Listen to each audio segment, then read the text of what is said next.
ఈ page number ఒకటి ఉపోద్ఘాతంలో ఉంటుంది. అందరూ తీసుకోండి. లేకపోతే స్క్రీన్ మీద షేర్ చేస్తున్నాను. ఓం అజ్ఞానతిమిరంధస్య జ్ఞానాంజనాశలాకయా చక్షురున్మీలితం యేన తస్మై శ్రీగురవే నమః. श्रीचैतन्यमनोभीष्टं स्थापितं येन भूतले स्वयं रूपा कदा मह्यं ददाति स्वापदान्तिकम्। वन्देऽहं श्रीगुरो श्रीयुतापदकमलं श्रीगुरून् वैष्णवांश्च श्रीरूपं साग्रजातां सहगना रघुनाथान्वितं तं सजीवम् साद्वैतं सावधूतं परिजनसहितं कृष्णचैतन्यदेवं श्रीराधाकृष्णपादान् सहगना ललिता श्रीविशाखान्वितांश्च। हे कृष्णा करुणा सिन्धो दीनबन्धो जगत्पते गोपेशा गोपिकान्ता राधाकान्ता नमोऽस्तु ते। तप्तकाञ्चन गौराङ्गी राधे वृन्दावनेश्वरी वृषभानुसुते देवी प्रणमामि हरिप्रिये। वाञ्छाकल्पतरुभ्यश्च कृपासिन्धुभ्य एव च पतितानां पावनेभ्यो वैष्णवेभ्यो नमो नमः। जय श्री कृष्णा चैतन्य प्रभु नित्यानंद श्री अद्वैता गदाधर श्रीवासादि गौरभक्तवृंदा। हरे कृष्णा कृष्णा कृष्णा हरे हरे हरे राम राम राम हरे हरे। मत्समो नास्ति पापात्मा नपराधी च कश्चन परिहारेऽपि लज्जा मे किं ब्रुवे पुरुषोत्तम। युवतीनां यथा योनि यूनां च युवतौ यथा मनोभिरमते तद्वन्मनो मे रमतां त्वयि। भूमौ स्खलितपादानां भूमिरेवावलम्बनं त्वयि जाता परादानां त्वामेव शरणं प्रभो। गोविन्दवल्लभे राधे प्रार्थये त्वमहं सदा त्वदीयम् इति जानातु गोविन्दो मां त्वया सह। राधे वृन्दावनाधीशे करुणामृतवाहिनी कृपया निजपादाब्जा दास्यं मह्यं प्रदीयताम्। तृणादपि सुनीचेन तरोरपि सहिष्णुना मानिना मानदेन कीर्तनीया सदा हरिः। कथञ्चन स्मृते यस्मिन् दुष्करं सुकरं भवेत् विस्मृते विपरीतं स्यात् श्रीचैतन्यं नमामि तम्। संसारदुःखजलधौ प्रतितस्य कामा क्रोधादिनक्रमकरे कबलीकृतस्य दुर्वासना निगडितस्य निराश्रयस्य चैतन्यचन्द्र मम देहि पदावलम्बम्। चैतन्यचन्द्र मम देहि पदावलम्बम्। ओम नमो भगवते वासुदेवाय। ओम नमो भगवते वासुदेवाय। ओम नमो भगवते वासुदेवाय। नारायणं नमस्कृत्य नरं चैव नरोत्तमं देवीं सरस्वतीं व्यासं ततो जयम् उदीरयेत्। नष्टप्रायेषु भद्रेषु नित्यं भागवत सेवया भगवति उत्तमश्लोके भक्तिर्भवति नैष्टिकी। సో ఈరోజు మనకు అసైన్ చేసిన వర్స్ శ్రీమద్ భాగవతం 2వ స్కందం 5వ చాప్టర్ 12వ వర్స్. ఎవరన్నా ఒకరు ఇది వర్స్ కాల్ అండ్ రిపీట్ చేయండి అన్మ్యూట్ చేసి. తస్మై నమో భగవతే వాసుదేవాయ ధీమహి तस्मै नमो भगवते वासुदेवाय धीमहि యన్మాయయా దుర్జయయా మాం వదంతి జగద్గురుం. यन्मायया दुर्जयया मां वदन्ति जगद्गुरुम् తస్మై నమో భగవతే వాసుదేవాయ ధీమహి तस्मै नमो भगवते वासुदेवाय धीमहि యన్మాయయా దుర్జయయా మాం వదంతి జగద్గురుం. यन्मायया दुर्जयया मां वदन्ति जगद्गुरुम् తస్మై నమో భగవతే వాసుదేవాయ ధీమహి तस्मै नमो भगवते वासुदेवाय धीमहि యన్మాయయా దుర్జయయా మాం వదంతి జగద్గురుం. యన్మాయయా దుర్జయయా మాం వదంతి జగద్గురుం. థ్యాంక్ యూ ప్రభు. మిగతా డివోటీస్ అన్మ్యూట్ చేసి చెప్పచ్చు. హరే కృష్ణ ప్రభుజీ. తస్మై నమో భగవతే వాసుదేవాయ ధీమహి యన్మాయయా దుర్జయయా మాం వదంతి జగద్గురుం. హరే కృష్ణ. హరే కృష్ణ ప్రభుజీ. ప్రభుజీ. తస్మై తస్మై నమో నమో భగవతే వాసుదేవాయ ధీమహి యన్మాయయా దుర్జయయా మాం వదంతి జగద్గురుం. హరే కృష్ణ. హరే కృష్ణ. హరే కృష్ణ ప్రభుజీ. తస్మై నమో భగవతే వాసుదేవాయ ధీమహి యన్మాయయా దుర్జయయా మాం వదంతి జగద్గురుం. హరే కృష్ణ. హరే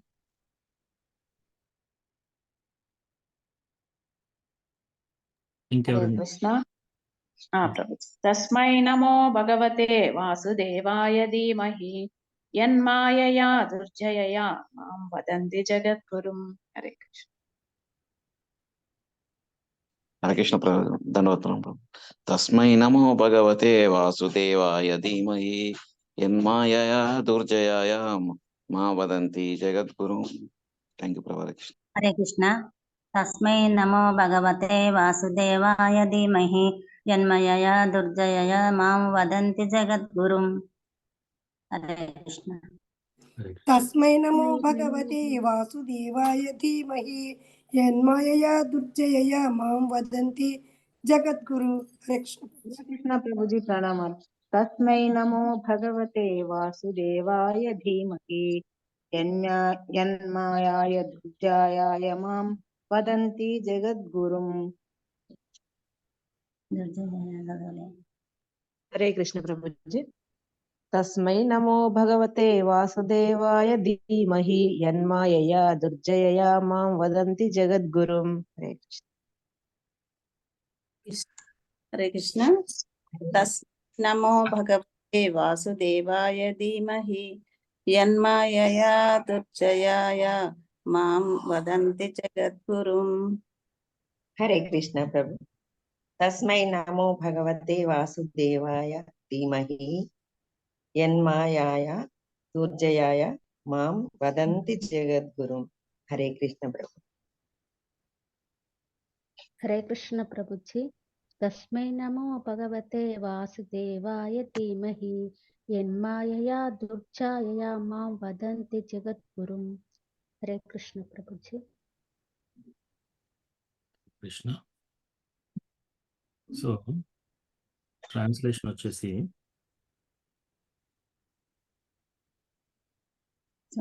చదవమంటారా ప్రభు? ఎస్ మాతాజీ, చదవండి. తస్మై అతనికి నమః నా నమస్సులు భగవతే దేవదేవునకు వాసుదేవాయ శ్రీకృష్ణ భగవానునకు ధీమహి అతనిని ధ్యానింతును యత్ ఎవని మాయచే దుర్జయ మగు మాం నన్ను వదంతి వారు పలుకుదురు జగత్తు గురుం ప్రభువు. ఎవని ఎవని దుర్జయమగు మాయ వారు అల్పజ్ఞులగు జనులు నన్ను పరమ నియామకుడని పిలుచున్నట్లుగా ప్రభావితం చేయుచున్నదో అట్టి దేవదేవుడగు శ్రీకృష్ణ భగవానునకు వాసుదేవునకు వందనముల నర్పించుచు ధ్యానింతును. భాష్యము చదవమంటారా ప్రభు? భాష్యం వద్దులేండి మాతాజీ. Thank you. సో ఇక్కడ ఈ శ్లోకంలో మనకు ఏం చెప్తున్నారంటే బ్రహ్మదేవుడు, సో నారదుడు ఏమన్నాడు, దేవాది దేవా అని చెప్పేసి అన్ని ప్రశ్నలు అడుగుతాడు అనమాట. ఆ ప్రశ్నలు అడిగితే ఇక్కడ ఏమంటున్నాడు, నన్ను ఈ మీ యొక్క మాయా చేత కప్పబడి ఈ యొక్క తెలివి తక్కువ జనులు అలా అనుకుంటారు అని దేవాది దేవుడైన శ్రీకృష్ణ భగవానునికి నమస్కారం, దండోత్ ప్రణామం అర్పిస్తున్నాడు అనమాట బ్రహ్మదేవుడు. అది ఈ యొక్క శ్లోకం యొక్క మీనింగ్. సో ఇక్కడ అసలు ఈ చాప్టర్లో మనం ఏం చేస్తున్నామంటే the cause of all causes, అన్ని కారణాలకు సర్వకారణ కారణం. సో ఇక్కడ మనకు ప్రభుపాద పర్పోర్ట్లో ఏమిస్తారంటే ఈశ్వర పరమ కృష్ణ సచ్చిదానంద విగ్రహ అనాదిరాదిర్ గోవింద సర్వకారణ కారణం. ఈశ్వర పరమ కృష్ణ. సో మనకు ఎంతో మంది ఈశ్వరులు ఉన్నారనమాట. ఇప్పుడు ఫర్ ఎగ్జాంపుల్ పిల్లలకి తల్లిదండ్రులు ఈశ్వరులు, రైట్? ఒక ఇంటికి యజమాని ఆయన ఈశ్వరుడు. కిచెన్ వచ్చేవరకి మాతాజీ, ఇంటి మాతాజీ ఈశ్వర్. అట్లాగే ఈశ్వర్ అంటే ఎవరంటే కంట్రోలర్. అట్లాగే మీరు ఒక డాక్టర్ దగ్గరికి వెళ్తే ఆ హాస్పిటల్లో ఆ డాక్టర్ ఒక ఈశ్వర్. అట్లాగే మీరు ఒక డిపార్ట్మెంట్కి వెళ్తే ఆ డిపార్ట్మెంట్ మేనేజర్ ఒక ఈశ్వర్. అంటే ఈశ్వర్ అంటే కంట్రోలర్ అనమాట. సో ఇట్లాంటి కంట్రోలర్స్, చిన్న చిన్న కంట్రోలర్స్ నుంచి మొదలు పెడితే పై వరకు కంట్రోలర్. ఈశ్వర పరమ కృష్ణ. పరమ అంటే అందరికంటే పరమ కంట్రోలర్ ఎవరు? ఈశ్వర పరమ కృష్ణ అన్నమాట. అది బ్రహ్మదేవుడు ఇక్కడ ఈ శ్లోకంలో బ్రహ్మ సంహితలో చెప్తున్నాడు. ఈశ్వర పరమ కృష్ణ సచ్చితానంద విగ్రహ. ఆయన ఎలా ఉన్నాడు? సచ్చితానంద విగ్రహ. ఆయనకు స్వరూపం ఉంది. సచ్చిత్ ఆనంద, ఎటర్నల్. ఆయనే ఎల్లప్పుడూ ఉంటాడు. ఇంతకు ముందు ఆయన ఉండేది, ఇప్పుడు ఆయన లేడు, ఇంకా ముందు ఆయన ఉండడు అనేది ఏమీ లేదనమాట. ఎల్లప్పుడూ ఎటర్నల్లీ సత్ చిత్ అంటే అన్నీ తెలిసినవాడు.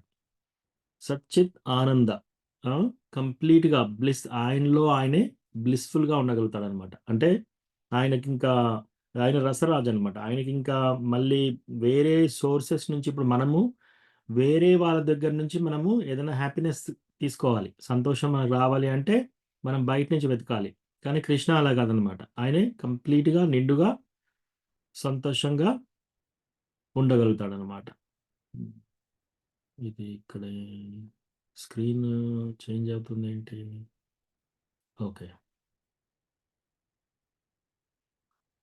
ఈశ్వర పరమ కృష్ణ సచ్చితానంద విగ్రహ అనాదిరాదిర్ గోవింద. అనాది, ఆయనే అనాది నుంచి ఉన్నాడన్నమాట. ఆదిర్ గోవింద అంటే అన్నిటికంటే ఫస్ట్ వ్యక్తి ఎవరు? కృష్ణ భగవానుడు. సర్వకారణ కారణం. ఆయన ఏంటి? అన్ని కారణాలకు ఆయన కారణం. అంటే మనకు ఒక్కోసారి అనిపించు ఈ కారణానికి వీళ్ళు కారణం, ఆ కారణం, అన్ని కారణాలకి ఆయనే కారణం. అది భాష్యంలో శ్రీల ప్రభుపాద మనకు చెప్తున్నారనమాట. అయితే ఇక్కడ ఇక్కడ బ్రహ్మ ఏం చెప్తున్నాడు? మాయ చేత, మీ యొక్క యన్మాయ దుర్జయ, ఆ మాయ చేత మాం వదంతి జగద్గురు, నన్ను ఈ జగద్గురు అని అనుకుంటున్నారు. కానీ ఓ వాసుదేవ, నీ యొక్క పాదపద్మాలకు నమస్కారం అని. ఇట్లాంటి సిమిలర్ శ్లోక మన కుంతి మహారాణి కూడా చెప్తుందన్నమాట.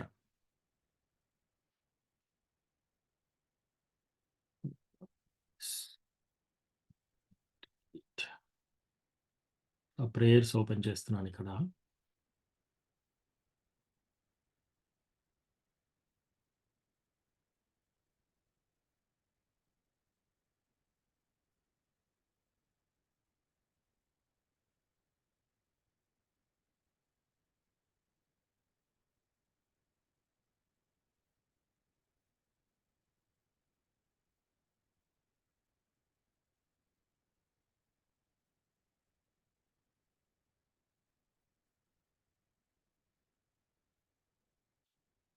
Hmm.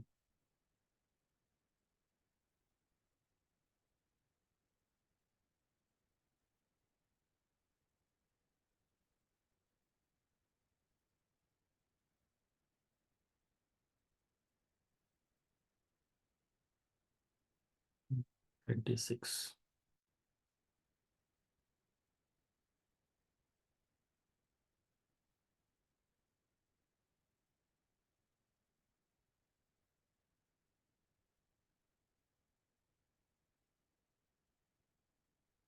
Hmm.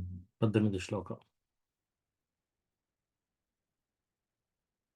సో ఇక్కడ మీకు మళ్ళీ షేర్ చేస్తాను స్క్రీన్.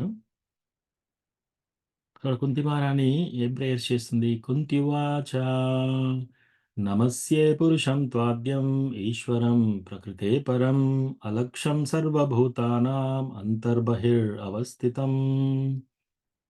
18 సినానిమ్స్ కూడా పెట్టుకున్నా.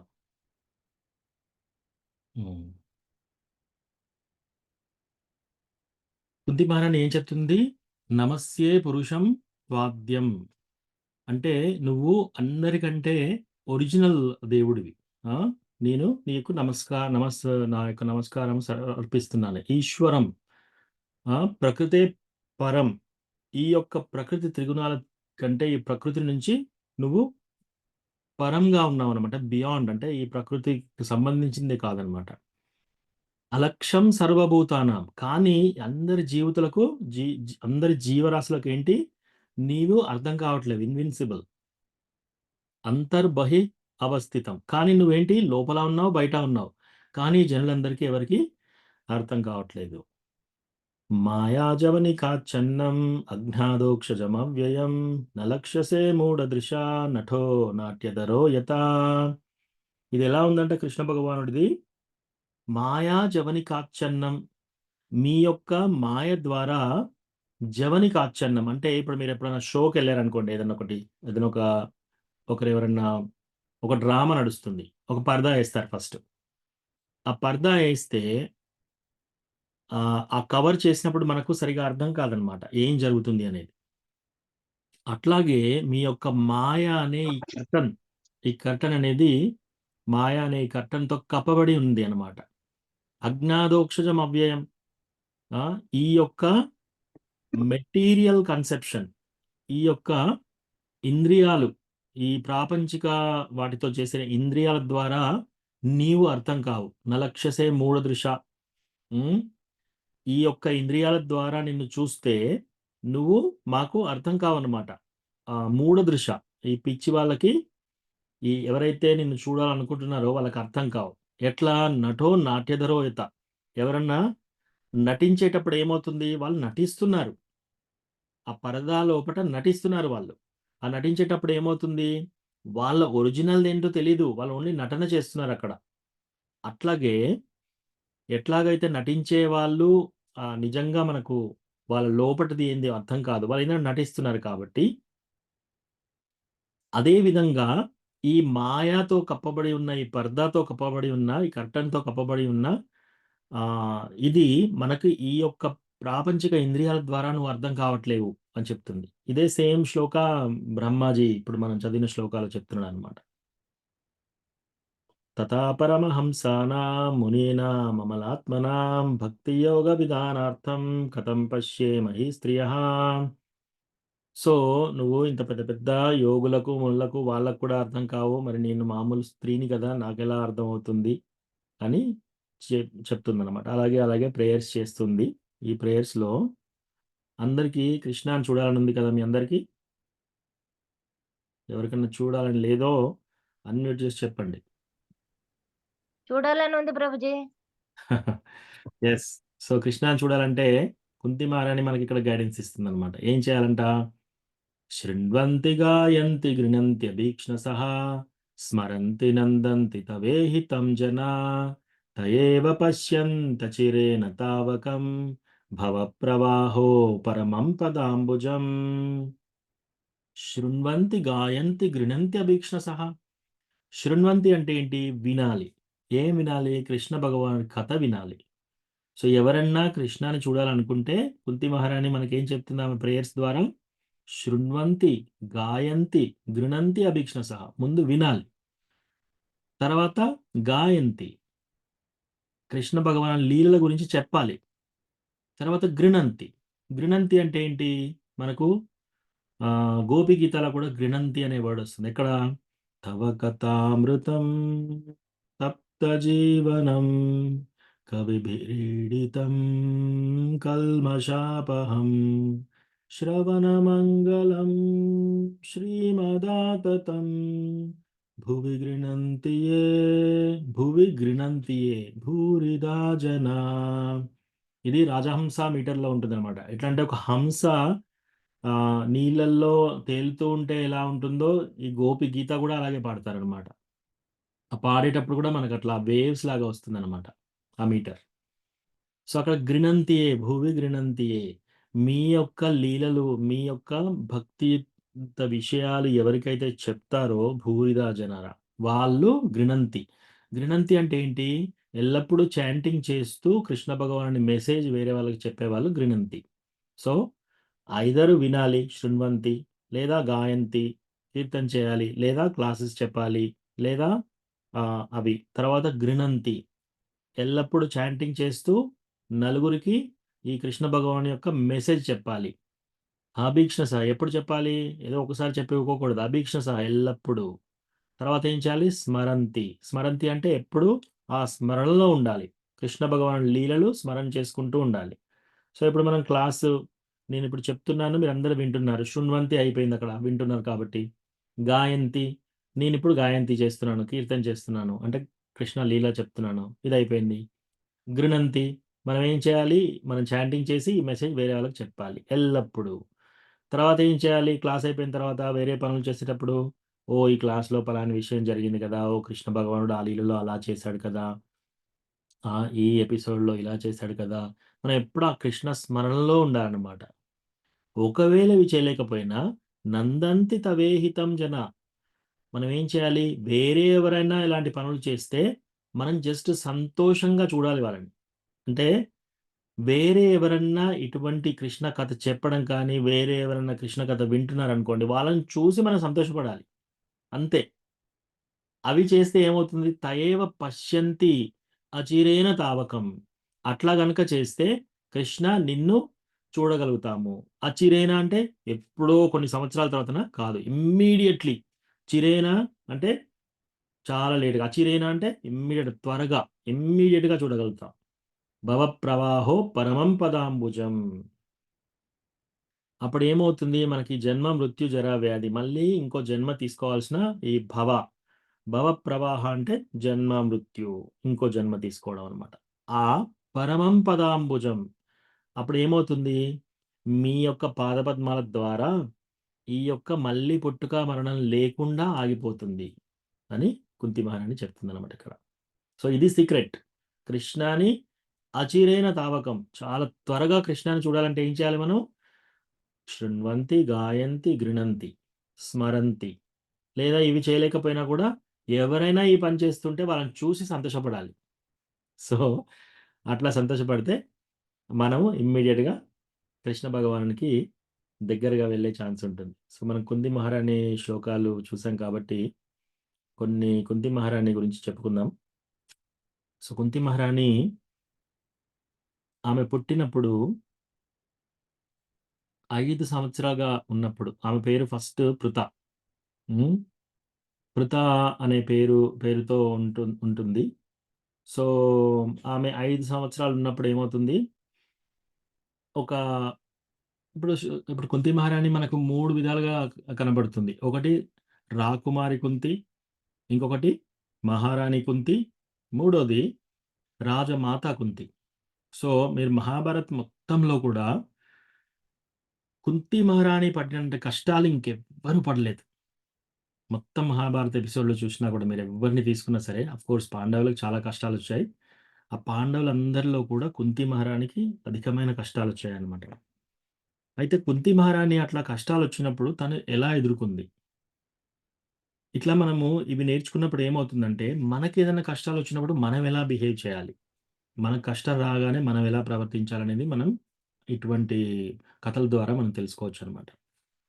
సో కుంతి మహారాణి 5 సంవత్సరాల పాప. చిన్న 5 సంవత్సరాల పాపలాగున్నప్పుడు అప్పుడు ఆమె ఏంటి? రాజకుమారి. సో రాజు కుటుంబంలో పుట్టింది కాబట్టి పృథ ఆమె పేరు. సో ఆమె యొక్క సర్వెంట్స్, ఆమె యొక్క సేవకుల ద్వారా ఒకరోజు ఆడుకోవడానికి బయటికెళ్తుంది. ఆడుకుంటూ తర్వాత ఇంటికి వస్తుండగా ఆమె యొక్క సర్వెంట్ ఫ్రెండ్ అంటే ఆమెకు సేవ చేసే ఆమె చెలికత్తె, ఆమె ఈ చైన్ ఇలా క్లోజ్ చేసి ఉంటుందన్నమాట. అయితే ఏంటి ఇలా చేతిలో ఏముంది చూపించు అంటే, ఇట్లా ఓపెన్ చేసి చూపెట్టగానే అందులో ఒక పక్షి ఉందన్నమాట.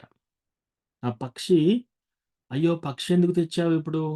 ఆ పక్షికి ఇంకా రెక్కలు రాలేదింకా. అప్పుడే పక్షి పిల్లలు పెట్టింది. ఇంకా రెక్కలు కూడా రాలేదు. అటువంటి పక్షిని ఏమంటారు? అజాత పక్ష. సో వృత్రాసుర ప్రేయర్స్ చేసేటప్పుడు ఏం చెప్పాడు? అజాత పక్ష. ఆ శ్లోకంలో ఏం చెప్తున్నాడంటే, ఈ అజాత పక్షులు ఎలాగైతే తన యొక్క తల్లి ఆహారం తీసుకొనొచ్చి ఎప్పుడు పెడుతుందా అని ఆకలితో అలముతూ ఎదురు చూస్తూ ఉంటాయి. హ్మ్. అలాగే ఆహ్, దూడలు, చిన్న చిన్న దూడలు ఏం చేస్తాయి, ఆవులు బయటికి వెళ్ళినప్పుడు మా తల్లి ఆవు ఎప్పుడొస్తుంది, నాకెప్పుడు పాలిస్తుంది అని చెప్పి ఎదురు చూస్తుంటాయన్నమాట దూడ. తల్లి రాగానే చాలా హ్యాపీగా తోకంతా ఇట్లా ఊపుకుంటూ చాలా సంతోషంగా పరిగెడుతూ, పరిగెడుతూ పాలు తాగుతాయన్నమాట. అలాగే ఒక భార్య, ఎవరైనా భర్త ట్రావెల్ చేస్తున్నాడనుకోండి, ట్రావెల్ చేస్తున్నప్పుడు భార్య కూడా ఎదురు చూస్తుంటుంది భర్త ఎప్పుడొస్తాడు అని చెప్పేసి. ఆ! తన యొక్క ఆహ్, ఎదురు చూపు. సో, అట్లాగా నేను ఎల్లప్పుడూ ఓ కృష్ణ భగవానుడా మీ యొక్క మీ యొక్క దర్శనం కోసం ఎదురు చూసేటట్టు అని ప్రే చేస్తున్నాడు. ఎవరు? వృత్రాసురు. సో, అజాత పక్ష అంటే ఇంకా ఆహ్, వింగ్స్ రాలేదన్నమాట. ఇంకా వాటికి రెక్కలు రాలేదు. అయితే ఇమ్మీడియేట్‌గా కుంతి మహారాణి తీసుకుంటుంది. తీసుకొని తన చేతిలోకి తీసుకోగానే ఇంకా వేడిగా ఉంటుంది ఆ పక్షి పిల్ల. అయ్యో! ఈ తల్లి నుంచి మనం దూరం అయిపోయింది కదా! అని చెప్పేసి ఫస్ట్ తిడుతుంది, కోప్పడుతుంది. ఆ యొక్క సర్వెంట్‌ని. "నువ్వు ఎంత పని చేశావు అసలు ఈ పక్షిని ఎట్లా వేరు చేసావు వాళ్ళ తల్లి పక్షి నుంచి" అని చెప్పేసి. సో, ఇంటికొస్తుంది. సో, కుంతి మహారాణి తండ్రి పేరు శూరసేన. సో, ఆ శూరసేన రాజు. ఆయనేం చేస్తాడు, ఇంట్లోకి వెళ్ళి తండ్రితో చెప్దామని వెళ్తుందనమాట. వెళ్తే అప్పుడు తండ్రి ఇంకొక రాజుతో ఉంటాడనమాట. ఆయన పేరు కుంతిభోజ్. సో, కుంతిభోజ్ అనే ఇంకో రాజు కూడా వస్తాడప్పుడు. వాళ్ళిద్దరు మాట్లాడుతూ ఉంటే కుంతి మహారాణి వెళ్తుంది. కానీ 5 సంవత్సరాల పాప కదా! కొంచెం వెనకాడుతుందనమాట. ఏమి మాట్లాడదు. కానీ రాజుకు అర్థమవుతుంది. ఓహ్! ఏదో మెసేజ్ తీసుకొచ్చింది నాకు. ఏదో చెప్పాలనుకుంటుంది. కానీ కొంచెం సిగ్గుపడుతుంది అని చెప్పేసి లోపటికి వెళ్లి అడుగుతాడనమాట. ఏంటి విషయం? ఏం చెప్పాలనుకుంటున్నావని. ఆయన కూడా చెప్పదు. ఎందుకంటే పక్కనే ఈయనుంటాడు కుంతిభోజ్. ఆయనే కొత్తగా వచ్చాడు మరి. తండ్రి యొక్క ఫ్రెండ్. ఆయనెవరో తెలీదు. సో, కుంతిభోజ్ కూడా అంటున్నాడిప్పుడు. చెప్పు చెప్పు ఏం కాదు. నువ్వు ఏం చెప్పాలనుకుంటున్నావని. సో, వాళ్ళిద్దరు అట్లా అడగగానే చెప్తుందనమాట. ఈ పక్షి తన తల్లి నుంచి దూరమైపోయింది. నువ్వు రాజువి. తండ్రితో అంటుందనమాట. "సూరసేన నువ్వు రాజువి. ఈ రాజు అంటే ఏంటి? నువ్వు అందరికీ రాజువి. ఇక్కడ ఓన్లీ మనుషులకే కాదు రాజువు. నువ్వు పక్షులకు, పశువులకు, చెట్లకు, నీ లోపట ఉన్న అందరి జీవరాశులకు నువ్వు రాజువు. కాబట్టి ఈ జీవి తన తల్లి నుంచి దూరమైపోయింది. కాబట్టి నువ్వు తీసుకెళ్ళి తల్లి దగ్గర చేర్చు." అంటే అప్పటికి చీకటి పడిపోయింది. మన సర్వెంట్స్ అందరూ ఎళ్ళిపోయారు. సో, సూరసేన అంటాడు కదా! "నువ్వు ఒక పని చెయి. ఈ పక్షిని తీసుకొనెళ్ళి నువ్వు ఇలా పడుకో. రేపొద్దున మళ్ళీ సర్వెంట్స్ అందరూ వచ్చిన తర్వాత నేను వాళ్ళతో చెప్పి పంపిస్తాలే" అంటే ఇంకా ఆమెకు బాగా ఏడుస్తుందనమాట అప్పుడు. కుంతి మహారాణి చిన్నప్పుడు బాగా ఏడుస్తుందనమాట. ఏడుస్తుంటే ఆమె ఏడుస్తూ అయ్యో! ఈ ఈ పక్షి తల్లికి దూరం అయిపోయింది కదా! అని ఏడుస్తూ ఉంటే కుంతిభోజ్ అంటాడనమాట. "ఓకే. సర్లే నేను తీసుకెళ్తా దా. నేను తీసుకెళ్ళి తల్లి పక్షి దగ్గర మనం ఉంచుదాం దా అని నువ్వు కూడా వచ్చేసేయి నాతోని" అని ఆయనంటే ఇంక మరి ఆయన గెస్ట్ ఇంటికొచ్చిన అతిథి కాబట్టి కుంతిభోజ్ వెళ్తుంటే ఆయనతో పాటు సూరసేన కూడా వెళ్తాడు. తర్వాత కృత ముగ్గురు వెళ్లి ఆహ్, అటు ఇటు తిరిగి ఫైనల్‌గా కనిపెడతారు. కనిపెట్టి ఆయన ఉత్తరీయం వేసుకొనుంటే ఆ ఉత్తరీయం తీసి నడుము కట్టుకొని ఆ చెట్టెక్కుతాడనమాట. So, Kunti Bhoj ఎక్కుతుంటే "no, no, no నువ్వు ఎక్కాల్సిన అవసరం లేదు. నేనే ఎక్కుతానని" చెప్పేసి. అంటే రాజు ఏంటి చెట్లు కూడా ఎక్కేంత ట్రైనింగ్ ఉంటుంది వాళ్ళకి. ఎవరైనా రక్షించడానికి వాళ్ళు అన్నీ చేయాలి. సో, చెట్టెక్కి ఆ పక్షిని తీసుకెళ్ళి ఆ గూట్లో పెడతాడు. గూట్లో పెట్టేసి కిందికి దిగినాక కృత అడుగుతుందనమాట. "నువ్వు నిజంగా పెట్టావా? తల్లి పక్షిని చూసావా? పిల్లల్ని ఎక్కడ కరెక్ట్‌గా వాళ్ళ తల్లి దగ్గరికి చేర్చావా?" అంటే, "అవునవును. నువ్వేం టెన్షన్ పడకు. వాళ్ళ యొక్క ఈ పక్షికి ఇంకా చాలా అక్క చెల్లెలున్నారు, అన్నదమ్ములున్నారు. వాళ్ళందరి దగ్గర పెట్టాను. తల్లి పక్షి కూడా ఉంది." అని అట్లా చెప్పినప్పుడు అప్పుడామె శాంతిస్తుందనమాట. అప్పుడు ఆమెకు కొంచెం ఉపశమనం లభిస్తుంది. ఆ రోజు కృత ఒక నిర్ణయం తీసుకుంటుందనమాట. ఏమని? ఇంకా ఫ్యూచర్‌లో ఎప్పుడైనా సరే తండ్రి మాట ఆజ్ఞని నేనెప్పుడు ఇంత ఇటువంటి మంచి కార్యం చేశాడు గదా! నా తండ్రి. ఆయనే చెప్పిన ఆజ్ఞ నేనెప్పుడు జవదాటను అనే ఒక శపథం ఆమె తీసుకుంటుందనమాట. సో, అట్లా చిన్నప్పుడు ఆ ఎపిసోడ్ అయిపోతుంది. ఆ తర్వాత ఆమెకు మెల్లమెల్లగా 13 సంవత్సరాలొస్తాయి. ఇప్పుడు 13 సంవత్సరాల పృథ అయింది. పృథ అందుకే మనకు పార్థ. పార్థ అంటే ఎవరు? పృథ యొక్క కుమారుడు పార్థ. హ్మ్. సో, కుంతి మహారాణి రాజకుమారిగా ఉన్నప్పుడు పృథ ఆమె పేరు. సో, ఆమె 13 సంవత్సరాలున్న తర్వాత అప్పుడు ఒకసారి మళ్ళీ ఈ కుంతి భోజ్ వస్తాడు. కానీ ఇదంతకంటే ముందు అసలు పృథాక పుట్టక ముందు ఒకసారి ఏం జరుగుతుందంటే, ఈ శూరసేనను, కుంతి భోజ్ ఇద్దరు కలిసి వేటకు వెళ్తారు. వేటకు వెళ్లి రోజంతా ట్రై చేస్తారు. ఎంత ట్రై చేసినా కూడా వేట లభించదు. అయితే చాలా బాధగా ఉంటాడనమాట కుంతి భోజ్. బాధగా ఉంటే శూరసేన అంటున్నాడనమాట. "ఎందుకంత టెన్షన్ పడుతున్నావు? ఎందుకంత బాధపడుతున్నావు? ఆ! ఇప్పుడు నీకు వేట ఈరోజు దొరకకపోతే ఏంటి? రేపు మళ్ళీ వేటాడదాం. ఏదో ఒకటి కంపల్సరీ దొరుకుతుంది మనకి. ఎన్నో రోజులున్నాయి గదా! నువ్వంత ఎందుకు అధీరుడిగా అయిపోతున్నావు?" అనంటే, "లేదు, లేదు. నేను దాని గురించి నేను టెన్షన్ పడట్లేదు. నేను రాజుని. హ్మ్. ఈ భోజ్‌పూర్ రాజ్యానికి నేను రాజుని. కానీ ఏం లాభం నాకు పిల్లలు లేరు."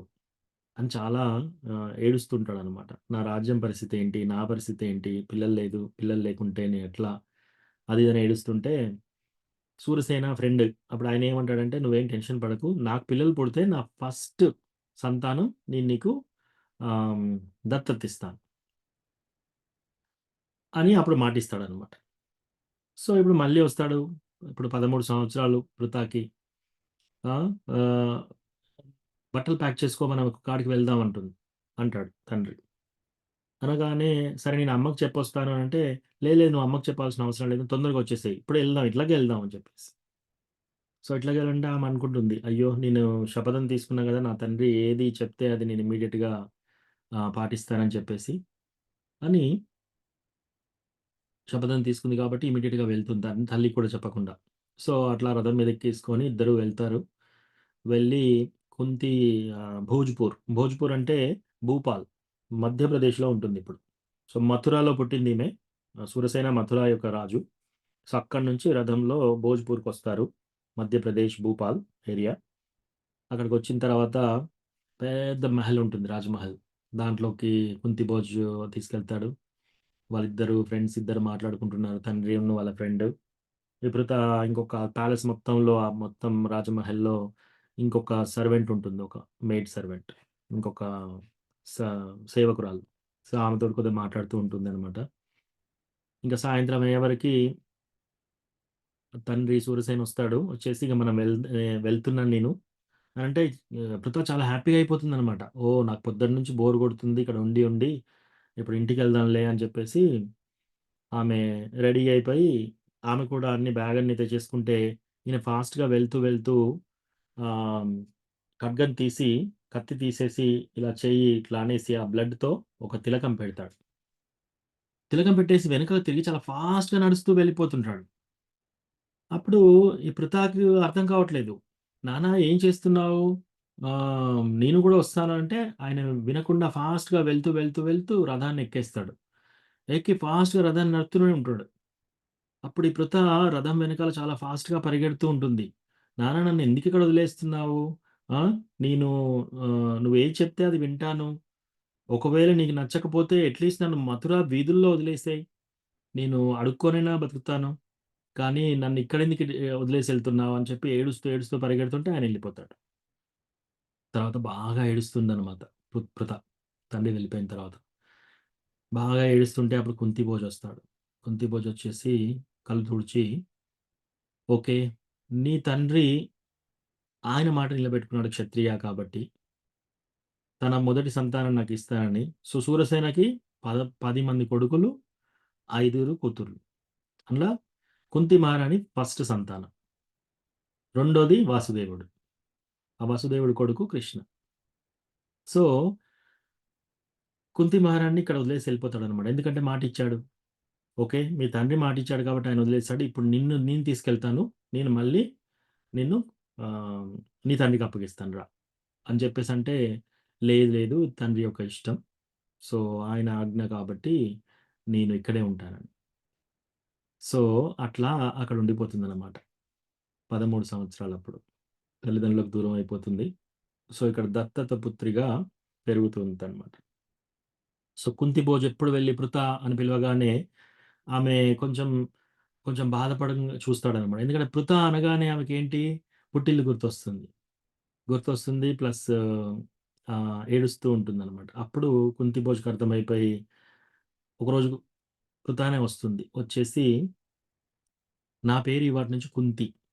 కుంతి భోజు కదా! కుంతి భోజు రాజు. సో, కుంతి భోజు పుత్రికగా కుంతి. అంటే ఆమె పేరు కుంతి అనేది ఆమె పెట్టుకుంటుందనమాట.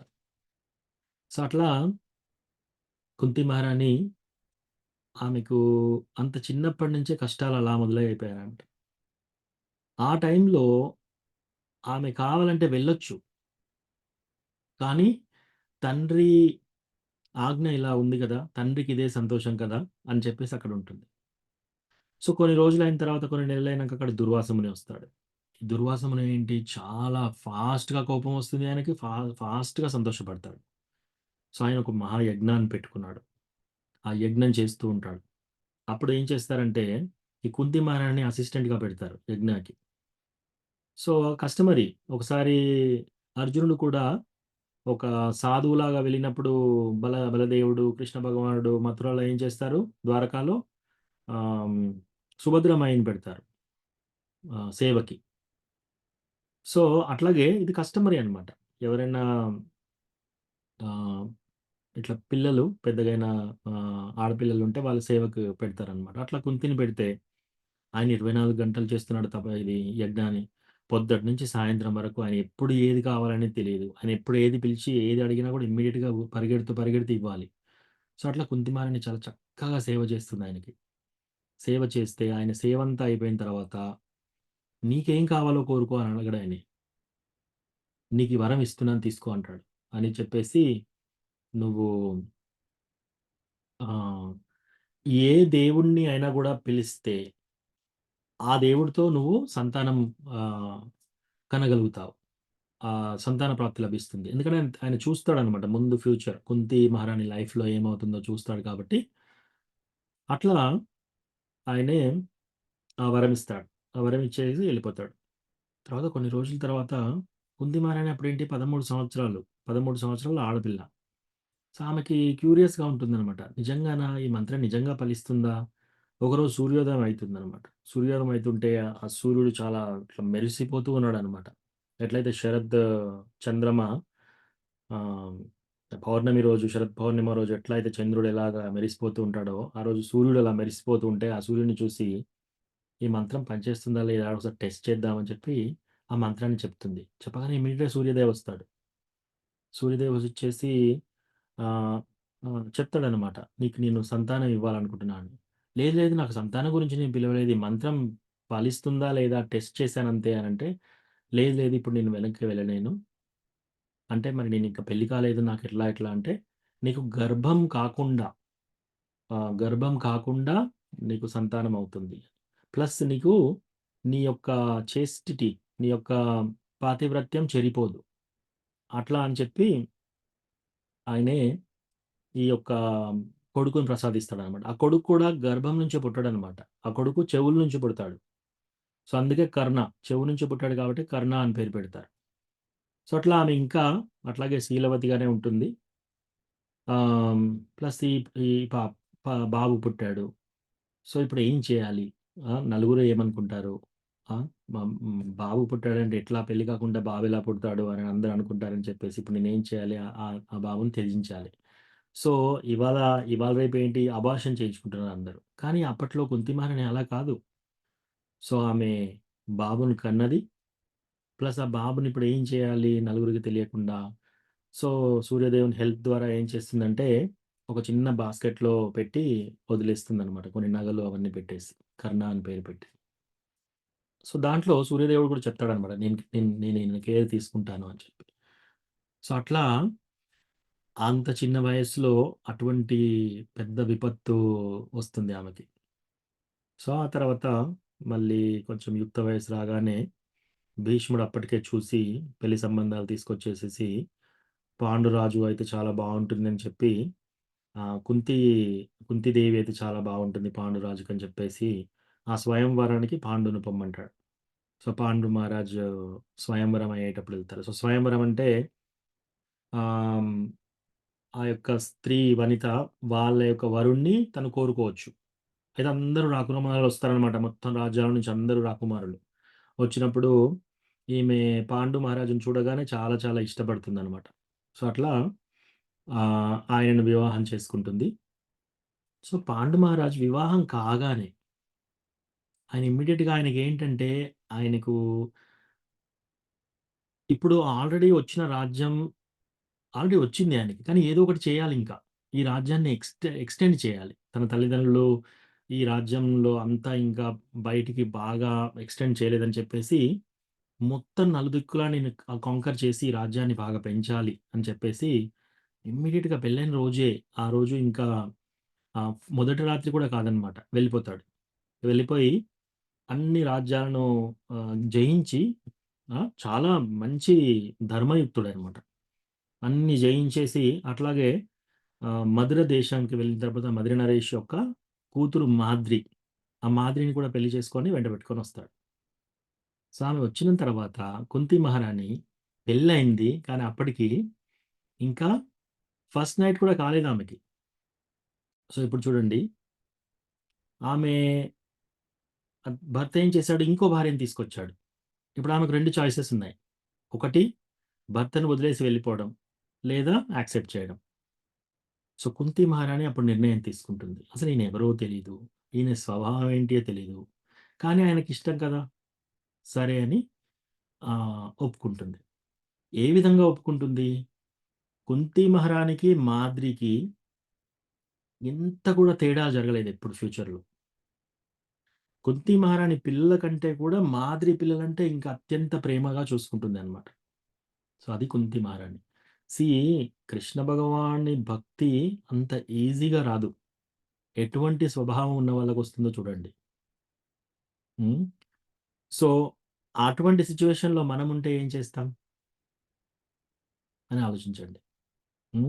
అటువంటి క్లిష్టమైన పరిస్థితిలో. అంటే అటువంటి నిర్ణయం తీసుకుంటుంది ఆమె. తీసుకొని మాద్రిని చక్కగా తన తన యొక్క చెల్లెల్లాగానే చూసుకుంటుందనమాట. సో, ఇట్లా అయిపోతే ఒకరోజు మళ్ళీ ఈ రాజ్యం అంతా అయిపోయిన తర్వాత పాండు మహారాజు ఏం చేస్తాడు?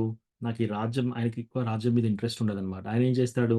ఆయన యొక్క అన్న అయిన ధృతరాష్ట్రుడిని నియమించేసి రాజుగా ఇమ్మీడియేట్‌గా మళ్ళీ ఆయన వెళ్ళిపోతాడు. అడవుల్లోకి వెళ్ళిపోయి ఎక్స్‌కర్షన్ లాగా వెళ్దామని చెప్పేసి ఇద్దరు భార్యలను తీసుకొని అడవిలోకి వెళ్తాడనమాట హిమాలయాస్‌కి. సో, ఇప్పుడు రాజ్యం ఏం చేశాడు? నేనొచ్చే వరకు ఈ రాజ్యం చూసుకోమని అన్నకు అప్పగించాడు ధృతరాష్ట్రునికి. సో, వెళ్తాడు. వెళ్ళి అసలు ఆయన హిమాలయాస్‌లో వెళ్ళేటప్పుడు కూడా మొత్తం ఆయనే రాజు యొక్క దుస్తులు కాదు. ఇంకా అడవుల్లో ఎలా ఉంటారో అలాంటి దుస్తులేసుకొని వెళ్తాడు.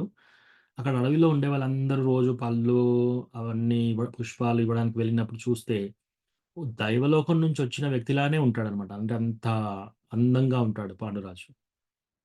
సో, అలా ఒకరోజు వేటకు వెళ్తూ బాణాలు వేస్తూ ఉంటాడు. ఇద్దరు భార్యలుంటారు పక్కనే. సో, చాలా యంగ్ ఏజ్‌లో ఉన్నాడు. ఆ! రాజ్యమంతా సాధించాడు అంతటా. ప్లస్ మంచి స్వభావం అన్నీ ఉంటాయి.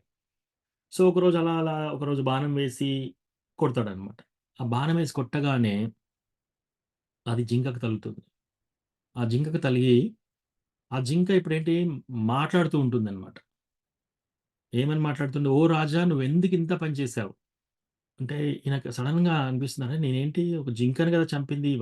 ఈ వాయిస్ ఎక్కడి నుంచొస్తుంది? ఈ మాటలు ఎక్కడి నుంచొస్తున్నాయి? దగ్గరికి వెళ్తాడు. దగ్గర వెళ్ళగానే 2 జింకలుంటాయి. సో, అది చూడగానే ఆ జింక ఒక రిషి రూపం తీసుకుంటుంది. తీసుకొని "ఓ రాజా నువ్వెలా చేశావు? ఇటువంటి దుస్థితమైన పని ఎలా చేశావు నువ్వు" అని. అనగానే "ఏముంది ఋషివర్య ఆహ్, నేను క్షత్రియుడిని. అడవిలోకి వెళ్ళి అడవిలో జంతువులను చంపడము ఇది మా కర్తవ్యము. ఆ! అడవిలో ఈ పెద్ద పెద్ద జంతువులు ఒక్కొక్కసారి చంపాలి వాటిని.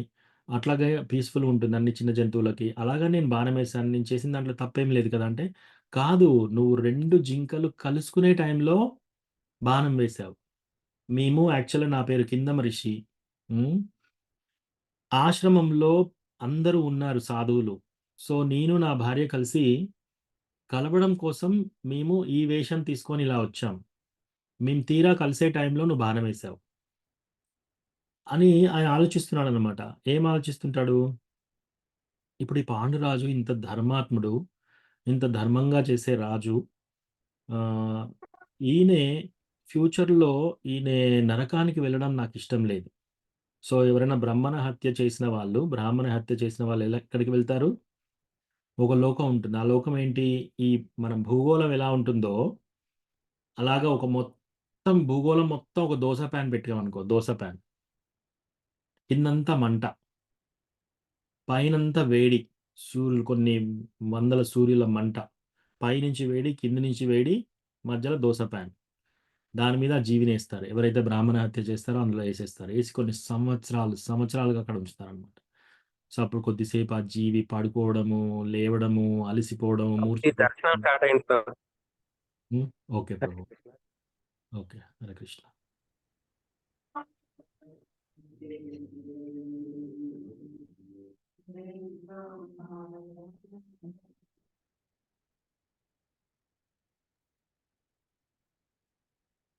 వీడియో ఆన్ చేయండి ప్రభు.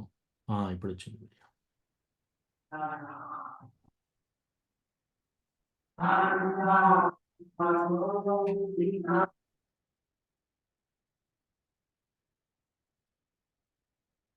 మీరే కనిపిస్తారు, వీడియో కనిపించట్లేదు. హరే కృష్ణ.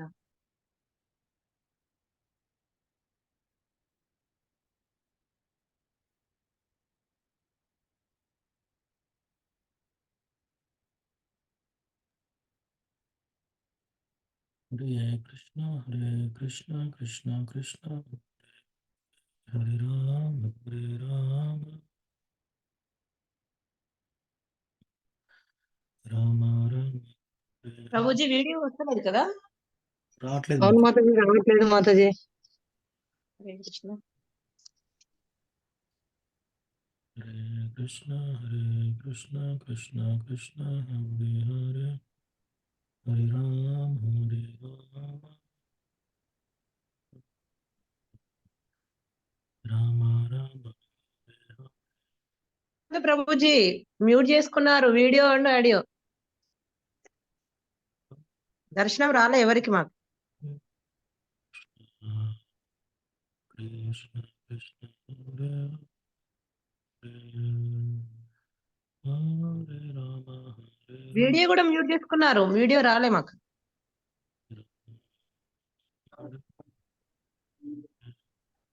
హరే కృష్ణ కృష్ణ కృష్ణ హరే. ప్రభుజీ ఒకసారి చూపించండి ప్రభుజీ. కృష్ణమాధు ప్రభుజీ బ్యాక్ కెమెరా దర్శనం పెట్టండి. చూపించారా? Back camera. మీరే కనిపిస్తున్నారు.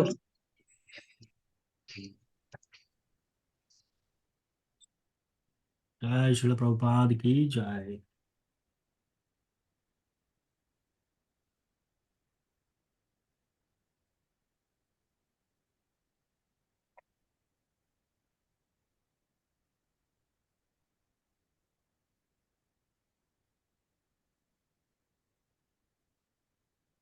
జై శ్రీ శ్రీ గౌర్నికాయ్ కి జై.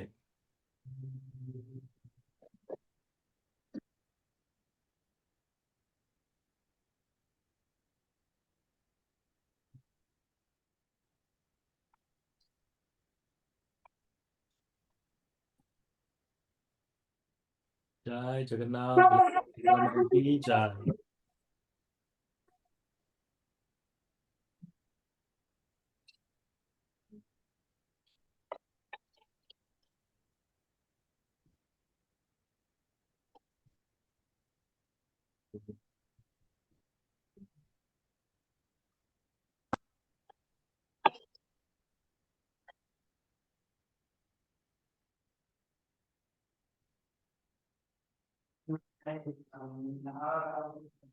శ్రీ శ్రీ రాధా నీల మాధవ్ కి జై.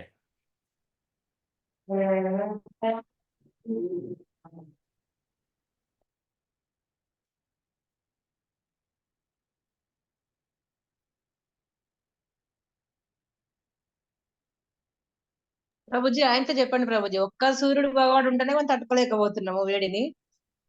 సూర్యుడు పైన వినా అంటే ఎంత ప్రభుజీ. Yes yes. So dosa pan లో ఆ జీవిని వేస్తారనమాట నరకలోకంలో. ఎవరు? బ్రాహ్మణ హత్య చేసిన వాళ్ళని వేసి ఆ జీవి ఒకసారి నిలబడతాడు, ఒకసారి జంప్ చేస్తాడు, ఒకసారి పడుకుంటాడు, అలసిపోతాడు, మూర్ఛపోతాడు, తర్వాత మళ్ళీ లేస్తాడు. మళ్ళీ అటువంటి అవస్థ కొన్ని సంవత్సరాల పాటు ఉంటుంది అనమాట. అందుకే బ్రాహ్మణ హత్య చాలా చాలా చాలా డేంజర్ అనమాట. సో అటువంటి లోకానికి వెళ్తారు బ్రాహ్మణ హత్య చేసిన. అయితే ఈ ఈ బ్రాహ్మణుడు అనుకుంటున్నాడు ఋషి ఇంత మంచి రాజుని నేను అలా ఎలా అని చెప్పేసి ఆయన మీద జాలితో ఆయనకు శాపం ఇస్తాడు. ఏమని అంటే శాపం ఇస్తే ఏమవుతుంది? ఈ జన్మలో చేసిన తప్పు ఈ జన్మలోనే పోతుంది. ఆయన ఆ నరకానికి వెళ్ళాల్సిన అవసరం లేదు ఆ కాబట్టి. శాపం వరకే అనుభవిస్తారు. రైట్.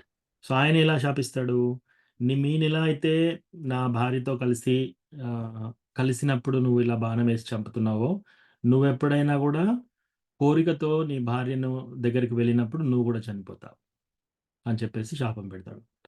పెట్టగానే ఇమ్మీడియేట్‌లీ ఆయనే ఆహ్, పాండురాజు కింద పడిపోయి, అయ్యో!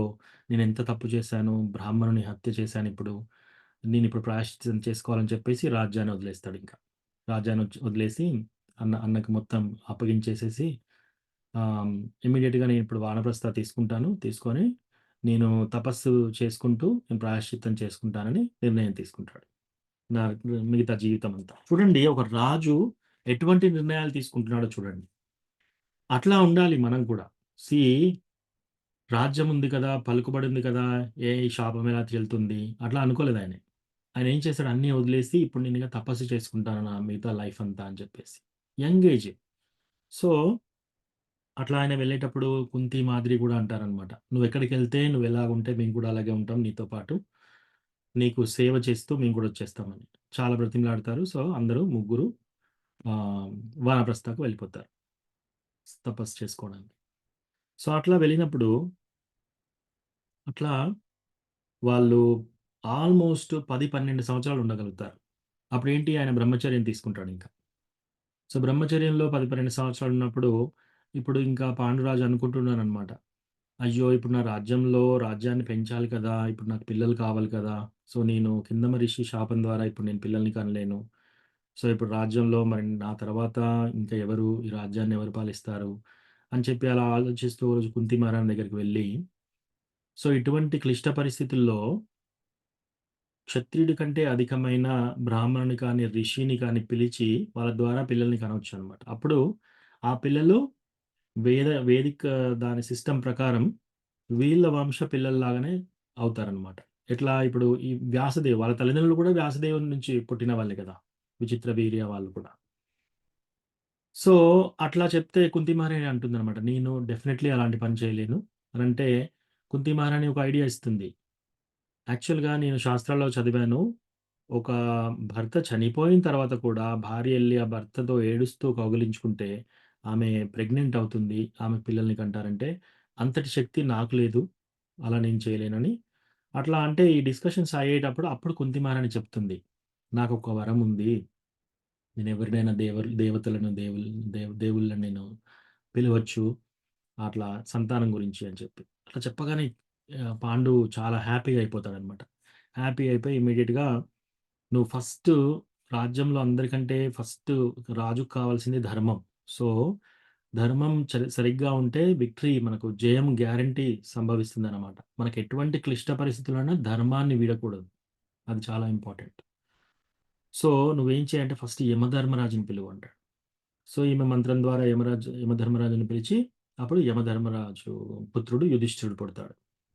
సో, అప్పుడు పుష్పాలందరూ వేసేసి దేవలోకం నుంచి చెప్తారనమాట. ఈయన చాలా కీర్తిమంతుడవుతాడు. ఎంతో యశస్సుమంతుడవుతాడు. ఎప్పుడు ధర్మంగా ఉంటాడు. ఈయన యుద్ధంలో కూడా ఎప్పుడు కూడా స్థిరంగా ఉంటాడు. యుద్ధం మధ్యలో కూడా అని. అందుకే యుధిష్ఠిర్ అని పేరు పెడతారనమాట. అట్లాగా ఆ తర్వాత ఆలోచిస్తాడనమాట. ఓకే. ధర్మం తర్వాత ఏంటి రాజ్యంలో కావాల్సింది? ప్రొటెక్షన్. ఆ! అంటే కాపాడాలి. అంటే దానికి బలం కావాలి. చాలా మంచి బలశాలి అయిన పుత్రుడు రావాలిప్పుడు. అట్లా అని చెప్పేసి వాయుదేవుడిని పిలుస్తారు. సో, సెకండ్ వాయుదేవుడిని పిలిసినాక వాయుదేవుడి ద్వారా ఆహ్, ఆహ్, భీముడు పుడతాడనమాట. సో, ఒకరోజు భీముడిని ఇట్లా ఒళ్ళో పెట్టుకొని కుంతి మహారాణి కూర్చుంటుంది. సడెన్‌గా ఒక సింహం ఇట్లా గాండ్రిస్తుంది పక్కనే. గాండ్రించగానే ఇమ్మీడియేట్‌గా లేస్తుంది. లేవగానే బాబు కింద పడిపోతాడు ఒక లోయలో. పడి ఇమ్మీడియేట్‌గా పాండు వస్తాడు. వచ్చేసి ఆయన కొన్ని బాణాలేసేసి ఆ సింహాన్ని తరిమేస్తాడు. తరిమేసి చాలా ఫాస్ట్‌గా వెళ్లి ఆ బాబుకేమైనా అయిందా అని చూడ్డానికి ఎక్కడన్నా దెబ్బ తగిలిందా? బ్లడ్ వస్తుందా? అని చూడ్డానికి చూస్తే బాబంతా బానే ఉంటాడు. ఏ రాయి మీదైతే ఈ బాబు పడతాడో ఆ రాయి మాత్రం ముక్కలు ముక్కలయిపోతుందనమాట. అంటే అంత బలవంతుడనమాట భీముడు. సో అప్పుడు ఆయనకి భీమా అని పేరు పెడతారు. సో తర్వాత మళ్ళీ మూడవ పుత్రుడు ఇంద్రుడి పుత్రుడు కావాలి. ఎందుకంటే చాలా చాలా తెలివైనవాడు. చాలా చాలా అన్ని అస్త్రాలు, శస్త్రాలు అన్ని కళలు తెలిసిన వాడు ఉండాలి అని చెప్పేసి. అప్పుడు ఒక సంవత్సరం పాటు ఇద్దరు కుంతి మహారాణి, పాండు ఒక కాలు మీద నిలబడి తపస్సు చేస్తారు. ఏమి తినకుండా పొద్దున్న నుంచి సాయంత్రం వరకు. అలా 1 ఇయర్ చేసిన తర్వాత అప్పుడు ఇంద్రుడు వచ్చి అర్జునుడు పుడతాడనమాట. సో అర్జునుడు పుట్టినప్పుడు మళ్ళీ ఫ్లవర్స్ అన్నీ వచ్చేసి అందరూ చెప్తారనమాట ఈయన చాలా కీర్తిమంతుడు అవుతాడని. సో ఇక్కడ తర్వాత మళ్ళీ ఇంకా సంతానం ట్రై చేసినప్పుడు అప్పుడు కుంతి మహారాణి అంటుందనమాట. ఎంత క్లిష్టమైన పరిస్థితిలో కూడా ముగ్గురు కంటే ఎక్కువ మనం వేదాస్ ప్రకారం, ధర్మం ప్రకారం మనం ఇన్వైట్ చేయకూడదు అని చెప్పేసి అక్కడ ఆపేస్తుంది. అప్పుడు కొన్ని రోజులైనాక మాద్రి తన భర్తతో అంటుందనమాట. ఇప్పుడు కుంతికి పిల్లలు పుట్టారు. ఆ తర్వాత గాంధారికి 100 మంది పిల్లలు పుట్టారు. నేనే కదా సంతానం లేకుండా ఉన్నాను. నువ్వు ఒక్కసారి అడిగి ఆ మంత్రం నాకు చెప్పించు. మంత్రం ద్వారా నాకు కూడా సంతానం అయ్యే ఛాన్స్ అంటే అప్పుడు వెళ్ళి అడుగుతాడనమాట. మళ్ళీ కుంతిని అడిగితే అప్పుడు సరే ఒక్క దేవుడిని ఎవరన్నా ఇన్వైట్ చేసుకో అంటే ఈమె చాలా తెలివిగా ఏం చేస్తుంది, ఒకటేసారి ఛాన్స్ ఉంటుంది నాకు అని ఎప్పుడు అశ్విని కుమారసి ఎప్పుడు ఇద్దరు ఉంటారనమాట. సో వాళ్ళని పిలుస్తుంది. వాళ్ళ ద్వారా వీళ్ళు పుడతారు, నకులుడు, సహదేవుడు. సో ఇట్లా వీళ్ళు ఈ సంతానం, కానీ ఈ సంతానం ఇట్లా పుట్టినా కూడా ప్లస్ వాళ్ళు కన్యలాగానే ఉంటారనమాట. అట్లా అయిన తర్వాత వీళ్ళు పిల్లలు పెరుగుతూ ఉంటారు. సో ఆ తర్వాత కొన్ని రోజులకి 12 సంవత్సరాల తర్వాత ఒకరోజు ఈ పాండురాజు మాద్రితో ఉంటాడు. సో మాద్రితో ఉంటే ఒకటేసారి ఆయనకి కామం ఆ రోజు చాలా ఉధృతంగా ఉండి ఆమెను కౌగిలించుకుంటుంటే ఆమె చెప్తుందనమాట. లేదు లేదు ఇప్పుడు నువ్వు ఇట్లా చేస్తే నువ్వు చనిపోతావు అని చెప్పి అన్నా కూడా ఆయన చాలా బలంగా ఆమెను పట్టుకునేసరికి ఆమె కూడా ఏం చేయలేకపోతుంది. అప్పుడు ఇమ్మీడియట్లీ ఆయన చనిపోతాడు అక్కడ. చనిపోయిన తర్వాత కుంతి మహారాణి వచ్చి ఆమెకు అన్ని రీజన్స్ ఉన్నాయి ఇప్పుడు నీ వల్లే ఇతను చనిపోయాడని చెప్పడానికి. ఆమె రెండో భార్య ప్లస్ నీకు ఈ విషయం తెలుసు ఎప్పుడైనా కలుస్తాడో అప్పుడు చనిపోతాడని. అయినా కూడా నువ్వు ఆయన ఆపలేదు అని చెప్పి ఒక భాండం వేయొచ్చు ఆమె మీద. కానీ ఆమె ఏమీ వేయదు అట్లా. ఇన్‌ఫాక్ట్ ఇప్పుడు ఏమంటున్నాడంటే పాండు చనిపోయాడు కదా! ఇప్పుడు పాండుతో నేను సతిలో వెళ్ళిపోతాను.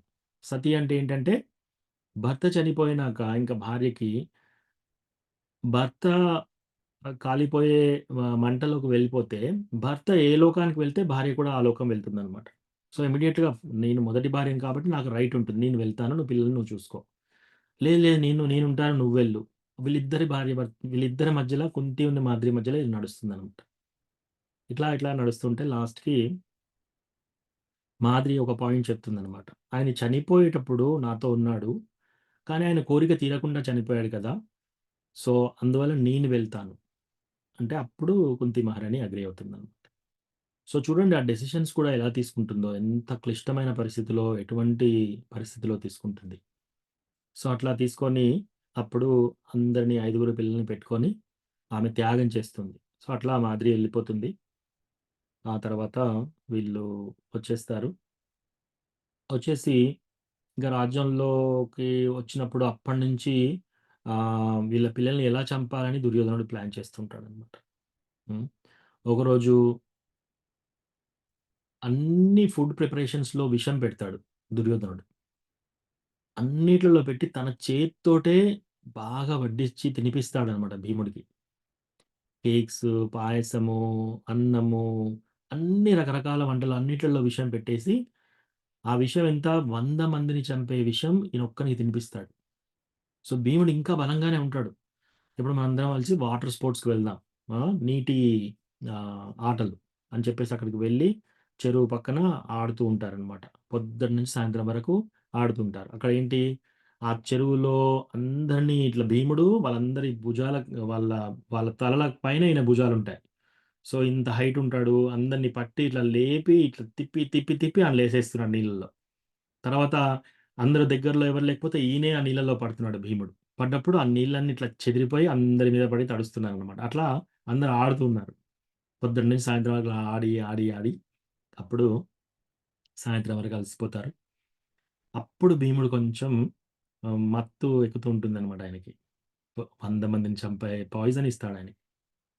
సో, ఈవినింగ్ నేను ఇక్కడే పడుకుంటానని చెప్పేసి కొద్దిసేపు రెస్ట్ తీసుకుంటానని ఆయన ఒడ్డు మీదనే పడుకుంటే, అప్పుడు ఇమ్మీడియేట్‌గా ఆయన కాళ్ళు, చేతులు తాళ్ళతో కట్టేసి నీళ్ళలోకి నెట్టేస్తాడు. దుశ్శాసనుడును, దుర్యోధనుడు.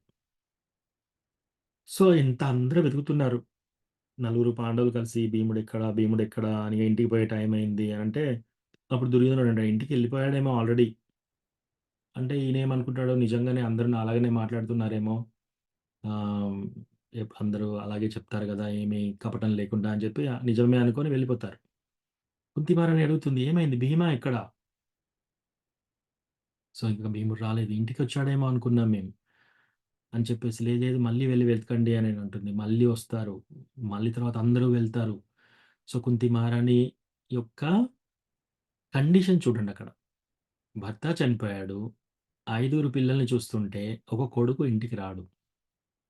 ఒక రోజు, 2 రోజులు, 3 రోజులు, 12 రోజులు రాడు. తర్వాత ఆహ్, మళ్ళీ 13 రోజు వస్తాడనమాట. సో, అంటే కుంతిమహారాణి ఎంత టెన్షన్ పడి ఉంటుంది ఆ పిల్లవాని గురించి, భీముడి గురించి. సో, జస్ట్ ఊహించండి. ఆ తర్వాత కొన్ని సంవత్సరాల తర్వాత వీళ్ళని ఎక్స్‌కర్షన్ పంపిస్తారు. ఎక్స్‌కర్షన్ పంపించి ప్లాన్ ఏంటి? వీళ్ళకొకటి లక్కా గృహం కట్టి అందులో చంపాలి. సో, వీళ్ళకి విదురుడు ఏం చేస్తాడు వెళ్ళేటప్పుడు ఒక చిన్న హింట్ ఇస్తాడనమాట. బోయవాడ్ లాంగ్వేజ్‌లో ఒక హింట్ ఇస్తాడు. యుధిష్ఠిరుడికి చెప్తాడనమాట. కానీ అది ఎవరికీ అర్థం కాదు. ఆయనేం చెప్తాడు ఆహ్, ఎలకలు, ఎలకలు తవ్వుతూ ఉంటాయని కొంచెం చిన్న హింట్ ఇస్తాడనమాట. సో, ఆయన ఎందుకిలా చెప్పాడు అని ఆలోచిస్తుంటాడు యుధిష్ఠిరుడు. కానీ యుధిష్ఠిరుడు అర్థం చేసుకుంటాడు. ఏదో ఇక్కడ మనకు ప్రమాదం ఉంది. అగ్ని ప్రమాదం అని. అక్కడెళ్లి తీరా చూసే వరకు ఆ భవనం అంతా లక్కతో కట్టి ఉందనమాట వాక్స్. కట్టి అక్కడ పెద్ద పెద్ద కుండల్లో మొత్తం ఆయిలు, తర్వాత నూనె, రకరకాల నూనెలు, రకరకాల ఘీ, ఆహ్, నెయ్యి అన్నీ పెట్టి ఉన్నాయన్నమాట. ఒక్క అగ్గిపుల్లతో ఇట్లా చేసి అంటిస్తే మొత్తం భస్మం అయ్యేటట్టుంది. సో, వీళ్ళు ఇంకొన్ని రోజులకు ఇంకా ఒకతనొస్తాడు. ఆయనే విదురుడు పంపించిన ఆయనే స్వరంగ మార్గం తవ్వుతుంటాడు. ప్రతిరోజు బయటికి వెళ్ళి ఇక్కడి నుంచి ఎట్లా ఎస్కేప్ కావాలి? ఎక్కడి నుంచి వెళ్ళాలి? అని అట్లాగా ఒక 1 ఇయర్ పాటుంటారు. ఒక సంవత్సరం మొత్తము 5 పాండవులు, కుంతి మహారాణి ఆ ఇంట్లో ఉంటారు. మనందరికి ఎవరికైనా గూడా ఎవరైనా మనం పడుకున్నప్పుడు మనకు మంట పెడతారు అని తెలిసినంక ఎవరైనా నిద్రపోగలుగుతారా? పోనీ మన పిల్లలకి అలా జరుగుతుంది అంటే ఏ తల్లిదండ్రులైనా నిద్రపోగలుగుతారా? సో, కుంతి మహారాణి అట్లా 1 ఇయర్ అట్లా గడిపిందనమాట. ఆ 1 ఇయర్ తర్వాత ఆ మంట అంటించిన తర్వాత సొరంగ మార్గంలో బయటకొస్తారు. వచ్చేసి చా నడుస్తూ, నడుస్తూ వెళ్తారనమాట. బాగా అలసిపోతారు. బాగా అలసిపోయినప్పుడు అప్పుడు ఏం చేస్తాడు భీమ అందరూ అలసిపోతారు ఇంక్లూడింగ్ అర్జున. భీముని బలం చూడండి. అప్పుడు భీమ ఇట్లా చేతులు చాచేసి ఇక్కడ ఇద్దరు అన్నదమ్ములను కూర్చోబెడతాడు. ఇక్కడ ఇంకో ఇద్దరు అన్నదమ్ములను కూర్చోబెట్టి తల్లిని మెడ పైన కూర్చోబెట్టి ఆయన నడవడింకా. ఫాస్ట్‌గా రన్నింగ్ అనమాట. ఫాస్ట్‌గా పరిగెడుతుంటాడు. ఆయన ఎంత ఫాస్ట్‌గా పరిగెడుతున్నాడంటే అక్కడున్న పులులు, సింహాలు భయపడిపోతున్నాయి. అలజడి సృష్టిస్తాడనమాట. అంత ఫాస్ట్‌గా వెళ్తున్నాడు. అట్లా వెళ్తూ, వెళ్తూ, వెళ్తూ ఒకరోజు ఒక చెట్టు కింద అందరూ పడుకుంటారు. ఆ ప్రదేశం ఏంటి? హిడింబ. ఆహ్, హిడింబ అనే రాక్షసుడు ఉండే స్థలం. వాళ్ళేంటి మనుషులను తినే రాక్షసులు. సో, అందరూ పడుకుంటే ఆ రోజు భీముడు వాళ్ళందరికి కాపలాగా ఉంటాడనమాట. సో, ఈ అక్క, చెల్లె ఇద్దరు అక్క, ఆహ్, తమ్ముడు, అన్న వాళ్ళిద్దరూ కలిసి వస్తారు. ఈ మనుషుల్ని తిని వాళ్ళు ఉంటారనమాట. హిడింబ. సో, హిడింబి వచ్చి ఫస్ట్ చూడగానే ఆమె కళ్ళు భీమునిపై వెళ్ళిపోతాయి. సో, భీముడు ఎంతో అందంగా ఉంటాడు. బంగారు వర్ణంలో ఉన్నాడు. ఇంత బలంగా ఉన్నాడు. ఈయనను ఒక్కరోజు చంపి తింటే నాకొచ్చే సంతోషం కంటే ఈయనను పెళ్లి చేసుకుంటే నాకు చాలా సుఖంగా ఉంటుంది అని ఆమె ఇష్టపడుతుంది. సో, అప్పుడెళ్ళి భీముడికి ఈ విషయం చెప్పేసి మా అన్న వస్తాడిప్పుడు. ఆయన మిమ్మల్ని అందరిని తినడానికి ప్రయత్నిస్తున్నాడంటే, నువ్వు ఇక్కడే ఉండు, నేను వెళ్ళి మీ అన్న సంగతి చూస్తాను అని వెళ్ళి ఆ అన్నతో ఫైట్ స్టార్ట్ చేస్తాడు. సో రాక్షసుడితో ఫైటింగ్. సో వాళ్ళ ఫైట్ ఎలా ఉంది అంటే, వాళ్ళు ఇద్దరు కొట్టుకుంటూ ఉంటే కొన్ని చెట్లు పడిపోతున్నాయి అక్కడ. అక్కడ ఈయన ఒక చెట్టు తీసి ఆయనను కొడుతున్నాడు, ఆయన ఒక చెట్టు తీసి ఈయనను కొడుతున్నాడు. అలా కొన్ని ఎకరాలు ఇట్లా సాఫ్ అయిపోయాయన్నమాట. అప్పుడు సాయంత్రం టైం అయింది. అప్పటికి అర్జునుడు లేస్తాడు. లేసి అన్న దగ్గరికెళ్ళేసి భీముడితో అంటున్నాడనమాట. "అన్నా, నువ్వు బాగా అలసిపోయినట్టున్నావు. నువ్వు వెళ్ళు. అమ్మని ఎలాగో నకులుడు, సహదేవుడు చూసుకుంటున్నారు. నువ్వు రెస్ట్ తీసుకో, కూర్చో. ఈ రాక్షసుని నేను ఫినిష్ చేస్తాను, నువ్వు వచ్చేసేయ్" అని. అంటే ఇన్‌స్టిగేట్ చేస్తున్నాడనమాట. సో, అప్పుడింకా ఇట్లా కాదని చెప్పేసి ఇంకా సీరియస్‌గా ఫైటింగ్ స్టార్ట్ చేసి భీముడు ఏం చేస్తాడంటే లాస్ట్‌కి రాక్షసుని పట్టుకొని ఇలా 100 సార్లు తిప్పి ఢామని ఇలా కొడతాడనమాట భూమికి. భూమి కొడితే సౌండ్ ఎలా వస్తుందంటే పెద్ద డ్రమ్ కొట్టినట్టు. అప్పుడు అది సగం చచ్చిపోతాడు. మళ్ళీ లేపి ఒక సాల్ ట్రీ అని ఉంటుంది. ఆ చెట్టు పైన ఇలా కొడితే ఆ చెట్టు 2 ముక్కలుగా ఇలా అయితుంది. అప్పుడు ఆయన చనిపోతాడు. సో, అలా అంటే ఒక రాక్షసుడితో తన కొడుకు ఫైట్ చేస్తుంటే తల్లి ఏ విధంగా ఉంటుంది? ఆమె టెన్షన్ ఎలా ఉంటుంది? సో, అట్లా ఇంకొన్ని రోజుల తర్వాత బకాసురుడు అనే రాక్షసుడు, అప్పుడు భీమున్నే పంపిస్తారు ఆ బండి మీద. సో, ఇట్లా ఇవన్నీ అయిపోయిన తర్వాత మళ్ళీ తర్వాత పాచికలాడి వాళ్ళను కోడల్ని డైరెక్ట్‌గా వస్త్రాపహరణ. ఈ విషయమంతా జరుగుతుంది. సో, కుంతి మహారాణి తన పిల్లలకి ఇలా జరుగుతుందే ఆమె ఎలా ఎలా అవుతుంది చూడండి. సో, అట్లా ఇవన్నీ కొన్ని విషయాలు మీకు తెలిసినవే. సో, ఇవన్నీ అయిపోయిన తర్వాత లాస్ట్‌కి ఇంకా యుద్ధం స్టార్ట్ అవుతుంది. యుద్ధము ఇంకా స్టార్ట్ అయ్యే టైంలో అప్పుడు కుంతి మహారాణి అనుకుంటుందనమాట. నా యొక్క కుమారుడు కర్ణుడికి ఎలాగో చనిపోతాడు కర్ణుడు. ఆమెకు తెలుసు. ఎందుకంటే ఇప్పుడు యుధిష్ఠిరుడు ప ప ధర్మం ఉంది. సో, ఇంకొకటి కృష్ణ ఉన్నాడు మెయిన్‌లీ. సో, కృష్ణ అర్జునుడితో ఉన్నాడు. సో, అర్జునుడికి ఏం ప్రాబ్లమ్ లేదు. అర్జునుడు సేఫ్‌గానే ఉంటాడు. కానీ ఎట్లాగో కర్ణుడు చనిపోతాడు. చనిపోయే ముందైనా కూడా మనం వెళ్లి ఈయనకి ఇది చెప్పుదాం అని చెప్పేసి వెళ్ళి ఆ రహస్యం చెప్పేస్తుంది. "నువ్వు నా కొడుకువి, ఫస్ట్ కుమారుడివి" అని. అట్లా చెప్పగానే కర్ణుడు ఇమ్మీడియేట్‌లీ బాగా బాధపడి ఏడుస్తూ ఉంటాడు. ఆయన చెప్తుంది తల్లి, "నువ్విప్పుడొచ్చేసి" అంటే కుంతి మహారాణి చెప్పగానే ఇంక వేరే వాళ్ళ దగ్గర నుంచి తీసుకోవాల్సిన అవసరం లేదు. ఆమె యొక్క వాక్కు ఎంత పవర్‌ఫుల్ అంటే అప్పటికి ఆమె యొక్క పేరు అంత గడించిందనమాట. ఆమె నోట్లో నుంచి ఒక వాక్కు వచ్చేసిందంటే అది చేస్తారు. ఒకసారి భిక్ష తెచ్చుకొని అర్జునుడు భిక్ష తెచ్చామనగానే అందరూ పంచుకోండి అంటుంది. అని చూడగానే ద్రౌపదిని చూపిస్తాడు. సో, అట్లా అయినా కూడా వాళ్ళు పంచుకుంటారు. ఎందుకంటే తల్లి నుంచి ఆ వర్డ్ వచ్చింది కాబట్టి. అంటే కుంతి మహారాణి యొక్క ఆహ్, పాతివ్రత్యం ఆమె యొక్క పవర్ అంతటిదనమాట. సో, కర్ణుడు ఇమ్మీడియేట్‌గా యాక్సెప్ట్ చేస్తాడు. కానీ సలహా చెప్పినా కూడా వినడు కర్ణుడు. నువ్వు ఇప్పుడు ధృతరాష్ట్రుని దగ్గరికి సారీ యుధిష్ఠిరుడి దగ్గరికొచ్చేసేయి, పాండవులతో కలిసి యుద్ధం చేయి అంటే అది మాత్రం ఒప్పుకోడు. తర్వాత వెళ్ళేటప్పుడు కృష్ణ ఏం చేస్తాడంటే ఆయన యొక్క చెయ్యి ఆయన భుజం మీద వేసేసి చెప్తాడనమాట. "ఓ కర్ణ, నీ యొక్క జీవిత రహస్యం ఇది. నువ్వు పాండుపుత్రుడివే. సో, నువ్వు ఇప్పుడు పాండవులతో కలువు. వాళ్ళతో పాటు యుద్ధం చేయి" అంటే, "లేదు కృష్ణ, నేను ఇది చేయలేను." సో, ఇక్కడ మనం ఆలోచించాల్సింది ఇంకోటేంటంటే యుధిష్ఠిరుడు, ధర్మరాజు జీవితంలో ఒక్క అసత్యం కూడా పలకలేదు. అబద్ధం కూడా చెప్పలేదు. కానీ కృష్ణ ఏమంటాడు? "ఒకసారి అబద్ధం చెప్పు" అంటాడు. కొద్దిసేపు వెనకాడతాడు కానీ చెప్తాడు ఫైనల్లీ. ఆయన జీవితాంతం అబద్ధం చెప్పినవాడు కృష్ణ అన్నాడు కాబట్టి చెప్పాడు. చేశాడు. అర్జునుడు ఏం చేశాడు? రథం కింద ఉన్న వాళ్ళను బాణం వేయకూడదు. ఆయన వెయిట్ చేస్తున్నాడు. కృష్ణ ఏమన్నాడు? "ఏం చూస్తున్నావు? ఆయనకిప్పుడు బాణం వేసేసేయి." ఆమె ద్రౌపది వత్సాపురంలో చెప్పింది ఇతనే సలహా చెప్పింది. ప్లస్ కర్ణుడే కదా! నీ యొక్క కొడుకుని సంహరించింది. అందరూ కలిసి అంతమంది యోధులు కలిసి ఒక వాడిని సంహరించొద్దు కదా! అది తప్పే కదా! వాళ్ళందరూ అన్ని తప్పులు చేస్తే నువ్వేంటి నీతిగా ఇలా పైనుంటున్నావు, బాణం ఎయి అంటాడు. ఇమ్మీడియేట్‌గా ఏసేస్తాడు. అంటే ఆయనకు బాణం ఎయ్యాలని లేదు. కృష్ణ చెప్పాడు ఏసేసాడు. ధర్మరాజుకి అబద్ధం చెప్పాలని లేదు. కానీ కృష్ణ చెప్పాడు చేశాడు. భీముడు ఏం చేశాడు? ఆయన గద బెల్ట్ కింద కొట్టకూడదు. సో, కృష్ణ ఏం చేస్తాడు? ఆయన తొడ మీద కొట్టు అంటాడు. ఇమ్మీడియేట్‌గా కొట్టేస్తాడు. సో, అంటే ఫ్యూచర్‌లో నేను ఇంత పెద్ద బలవంతుడిని కదా! మళ్ళీ తరతరాలుగా నా పేరేమనుకుంటారు? ఆ! తొడల మీద కొట్టి చంపాడు కదా! అట్లా ఏమి చూడడు. కృష్ణ చెప్పాడు చేసేసారు. రివర్స్ ఇక్కడ చూడండి. కృష్ణ ఏం చెప్పాడు కర్ణుడికి? "నువ్వొచ్చి పాండవులతో చేరు." కృష్ణ చెప్పినా కూడా చేయలేదాయన. సో, మనం గూడా భక్తులంటే ఏంటి? భగవద్గీత, భాగవతం చదివిన తర్వాత కృష్ణ ఏం చెప్పాడు? మనం ఏమనుకుంటున్నాం? మనకు అదంతా అవసరం లేదు. కృష్ణ ఏం చెప్పాడో మనం చేయాలి. చేస్తే అప్పుడు డివోటీ అవుతాం. మనం కూడా పాండవుల్లాగా భగవంతుని యొక్క కృపను పొందుతామనమాట. లేదా మనం కూడా ఇంకా కర్ణుడిలాగా మనకు కూడా ఇంకా సరే అంతా విన్నాం కరెక్టే కానీ నా ఇష్టం వచ్చినట్టే చేస్తాను. అట్లా అనుకున్నామనుకో అట్లా కాదనమాట. ఇక లాస్ట్‌కొచ్చేసి యుధిష్ఠిరుడు అందరికీ చెరువు నుంచి తర్పణం చేస్తున్నారన్నమాట గంగా నుంచి. అందరికి తర్పణ చేసేటప్పుడు కర్ణుడు కూడా చేయి అంటుంది కుంతి మహారాణి. సో, అప్పుడు కర్ణుడికెందుకు చేయాలి? ఆయన సూతపుత్రుడు కదా! అని అంటాడు.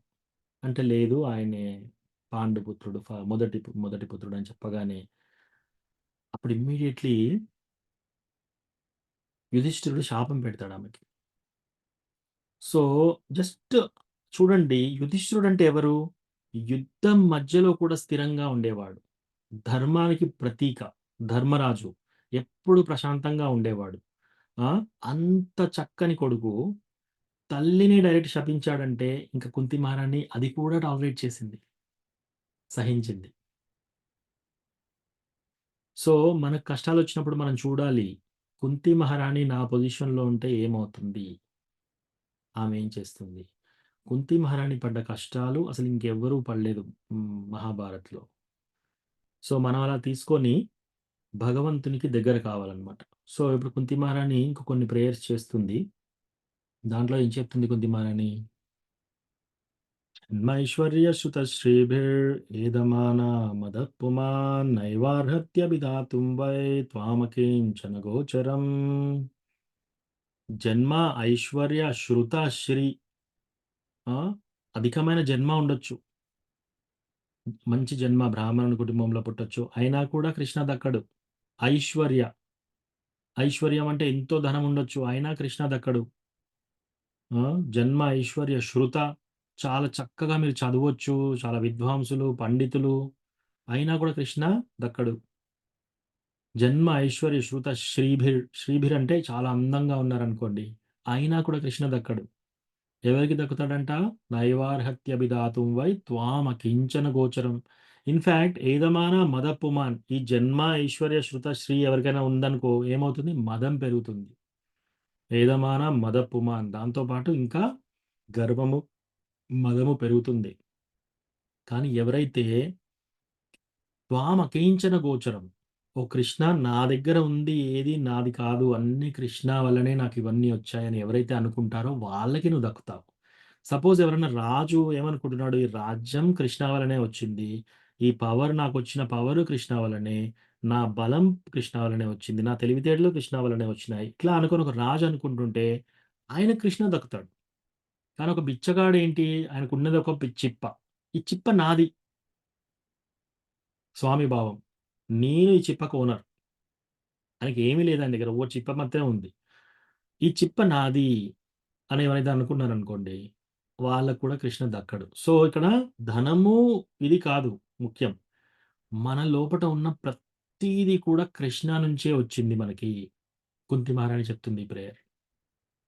సో, అట్లా ఎప్పుడైనా మనకు అన్నీ వచ్చినాయి కృష్ణ నుంచి వచ్చినాయి అని అనుకుంటేనే అప్పుడు మనకి కృష్ణ దక్కుతాడనమాట. సో, ఇలా కుంతి మహారాణి ఈ శ్లోకం చెప్తుంది. విశాన్మహాగ్నే పురుషాదదర్శనాద్ అసత్సభాయా వనవాసకృచ్ఛ్రతః మృదే మృదేనేకమహారతాశ్రుతో ద్రౌణ్యశ్రుతశ్చాస్మ హరేభిరక్షితా. విషాన్ విషం పెట్టినప్పుడు "ఓ కృష్ణ మా భీమునికి విషం పెట్టినప్పుడు నువ్వు కాపాడావు. మహాగ్నే మహా అగ్ని ఆ ఇల్లు కాలపెట్టినప్పుడు మమ్మల్ని మీరే రక్షించారు కృష్ణ. పురుషాద దర్శనాద్ ఆ యొక్క రాక్షసుడు మనుషులను తినే రాక్షసుడు భీముడితో ఫైట్ చేసేటప్పుడు కృష్ణ నువ్వే మమ్మల్ని కాపాడావు. అసత్సభాయ ఆ యొక్క అసత్సభ ఆ యొక్క నీచమైన సభలో ద్రౌపదిని లాగినప్పుడు, ఆమె యొక్క వస్త్రాపరణం చేసినప్పుడు నువ్వు కాపాడావు. వనవాస కృచ్రతః, వనాలకు వెళ్ళినప్పుడు అక్కడ మృదే మృదే అనేక మళ్ళీ మళ్ళీ అనేక మహారథాశ్రుతో, ఎంతో మహారథులతోని వచ్చిన అస్త్రాలు, బాణాల నుండి మమ్మల్ని, పిల్లల్ని నువ్వే రక్షించావు. ద్రౌణ్యష్ట్రతస్, ద్రౌణి అంటే ద్రోణి యొక్క కుమారుడు అశ్వత్థామ వేసిన ఈ బ్రహ్మాస్త్రం నుంచి కూడా నువ్వే కాపాడావు. హరేబి రక్షిత అని ఇప్పుడు ఏమంటుంది? ఇప్పుడు ఆమె రాజమాత అయిపోయింది. అంటే యావత్ భూమండలానికి ఆమె ఇప్పుడు రాజమాత. అంటే యుధిష్ఠిరుడు మొత్తం గెలిచాడు. వాళ్ళ ఎనిమీస్ అందరూ చనిపోయారు. ఎవరెవరైతే మాకు ఎనిమీస్ ఉన్నారు, వాళ్ళతో పడదన్నారు, వాళ్ళందరినీ చంపేశారు ఆల్రెడీ. ఇప్పుడు వాళ్ళు రాజులు. భూమండం మొత్తము వాళ్ళ కొడుకు గుప్పట్లో ఉంది. ఇప్పుడు రాజమాత ఆమె. ఒక చిన్న రాజ్యానికి కాదు, మొత్తం భూగోళానికి. ఇప్పుడు ఆమె ఏమడుగుతుంది? విపదశ్యంతు తాశశ్వత్ తత్ర తత్ర జగద్గురో భవతో దర్శనం యత్స్యాద్ పునర్భవ దర్శనం. విపదశ్యంతు తాశశ్వత్ తత్ర తత్ర జగద్గురో. నాకు ఇంకా అటువంటి విపదాలు, కష్టానికి విపదానికి తేడా చెప్తాను. కష్టం అంటే ఏంటి? మనకు జ్వరం రావడము, తలనొప్పి రావడము, కడుపు నొప్పి రావడం కష్టం. విపత్తు అంటే ఏంటి? ఇంట్లో ఎవరైనా చనిపోవడము, ఒక ప్రళయం రావడము, ఒక సముద్రం ఇట్లా అలల రూపంగా ఇట్లా సునామీ రావడము, లేదా ఎర్త్‌క్వేక్ భూకంపం రావడము, అడవుల్లో మంటలు రావడం, ఇవన్నీ విపత్తులు. కష్టాలు అడగట్లేదు ఈమె. కుంతిమారని ఏమడుగుతుంది? విపత్తులు, విపదశ్యంతు తాశశ్వత్, ఈ విపదాలు ఇంకా మళ్ళీ మళ్ళీ రాని కృష్ణ. ఎందుకు? అవి వచ్చినప్పుడు నువ్వు మా దగ్గర ఉన్నావు. భవతో దర్శనం యత్స్యాత్, మీ యొక్క దర్శనం అయింది. మిమ్మల్ని మేము చూసినప్పుడు ఏమవుతుంది? అపునర్భవ దర్శనం అంటే మళ్ళీ ఇంకో జన్మ తీసుకోవాల్సిన అవసరం లేదు, ఎందుకంటే నిన్ను చూస్తున్నాం కాబట్టి. సో మనం కూడా విపత్తులు అడగాల్సిన అవసరం లేదు. కానీ గురు మహారాజ్, హిస్ హోలీనెస్ రాధనాథ్ స్వామి మహారాజ్ ఏం చెప్తారంటే, మనం విపత్తులు ఎప్పుడు వస్తాయా అని ఎదురు చూడాలంట. విపత్తులు రావాలని కోరుకోలేము మనం. కుంతి మహారాజ్ అంత గ్రేట్ కాదు మనం. కానీ విపత్తులు గురించి ఎప్పుడైనా రావచ్చు అని మనం ఎదురు చూడాలంట. ఓకే, ఇప్పుడు మనం ఒకటి ఎదురు చూస్తున్నాం అనుకోండి, అది ఆల్రెడీ వచ్చిందనుకోండి, ఎలాగో నువ్వు ఎదురు చూస్తున్నావు కాబట్టి వచ్చేసింది, టెన్షన్ లేదు. ఒకవేళ రాలేదనుకోండి విపత్తు, ఓ కృష్ణ కృప వల్ల నాకు విపత్తి రాలేదు అని గ్రేట్ఫుల్గా ఉండొచ్చు. సో ఈ పాయింట్ నాకు చాలా హెల్ప్ అయింది. నాకెప్పుడు ఎస్పెషల్లీ నా జీవితంలో ఎప్పుడైనా కష్టాలు ఏదైనా వచ్చినప్పుడు గురు మహారాజ్ చెప్పిన ఈ వాక్యము తీసుకుంటే చాలా చాలా రిలీఫ్ అనిపించింది అనమాట. ఎందుకంటే విపత్తులు మనం ఎక్స్పెక్ట్ చేయాలి, ఎప్పుడైనా రావచ్చు విపత్తు అని మనం ఎదురు చూడాలి. విపత్తులను ఎదురు చూస్తే అది వచ్చిందనుకో, ఎట్లాగో మనం ఎదురు చూస్తున్నాం, వచ్చేసింది. అది రాలేదనుకో, కృష్ణ నీ వల్ల మాకు ఇవన్నీ సేఫ్గా ఉన్నాయి అని చెప్పేసి. సో కుంతి మహారాణి అలా అడుగుతుంది అనమాట, విపత్తు ఇంకా రావాలి అని. సో అది ఈరోజు ఒక క్లాసు. సో ఇక్కడ ఆపుదాము. కుంతి మహారాణి స్ఫూర్తి తీసుకొని మనం కూడా భగవంతుని భక్తిలో ఎలా ముందుకు వెళ్ళాలి, మన కష్టాలు వచ్చినప్పుడు ఎలా డీల్ చేయాలి, మన స్వభావాన్ని ఎలా ఉంచుకోవాలి. ఒకసారి మీరు తర్వాత స్మరణ చేసుకోండి వెళ్ళిన తర్వాత.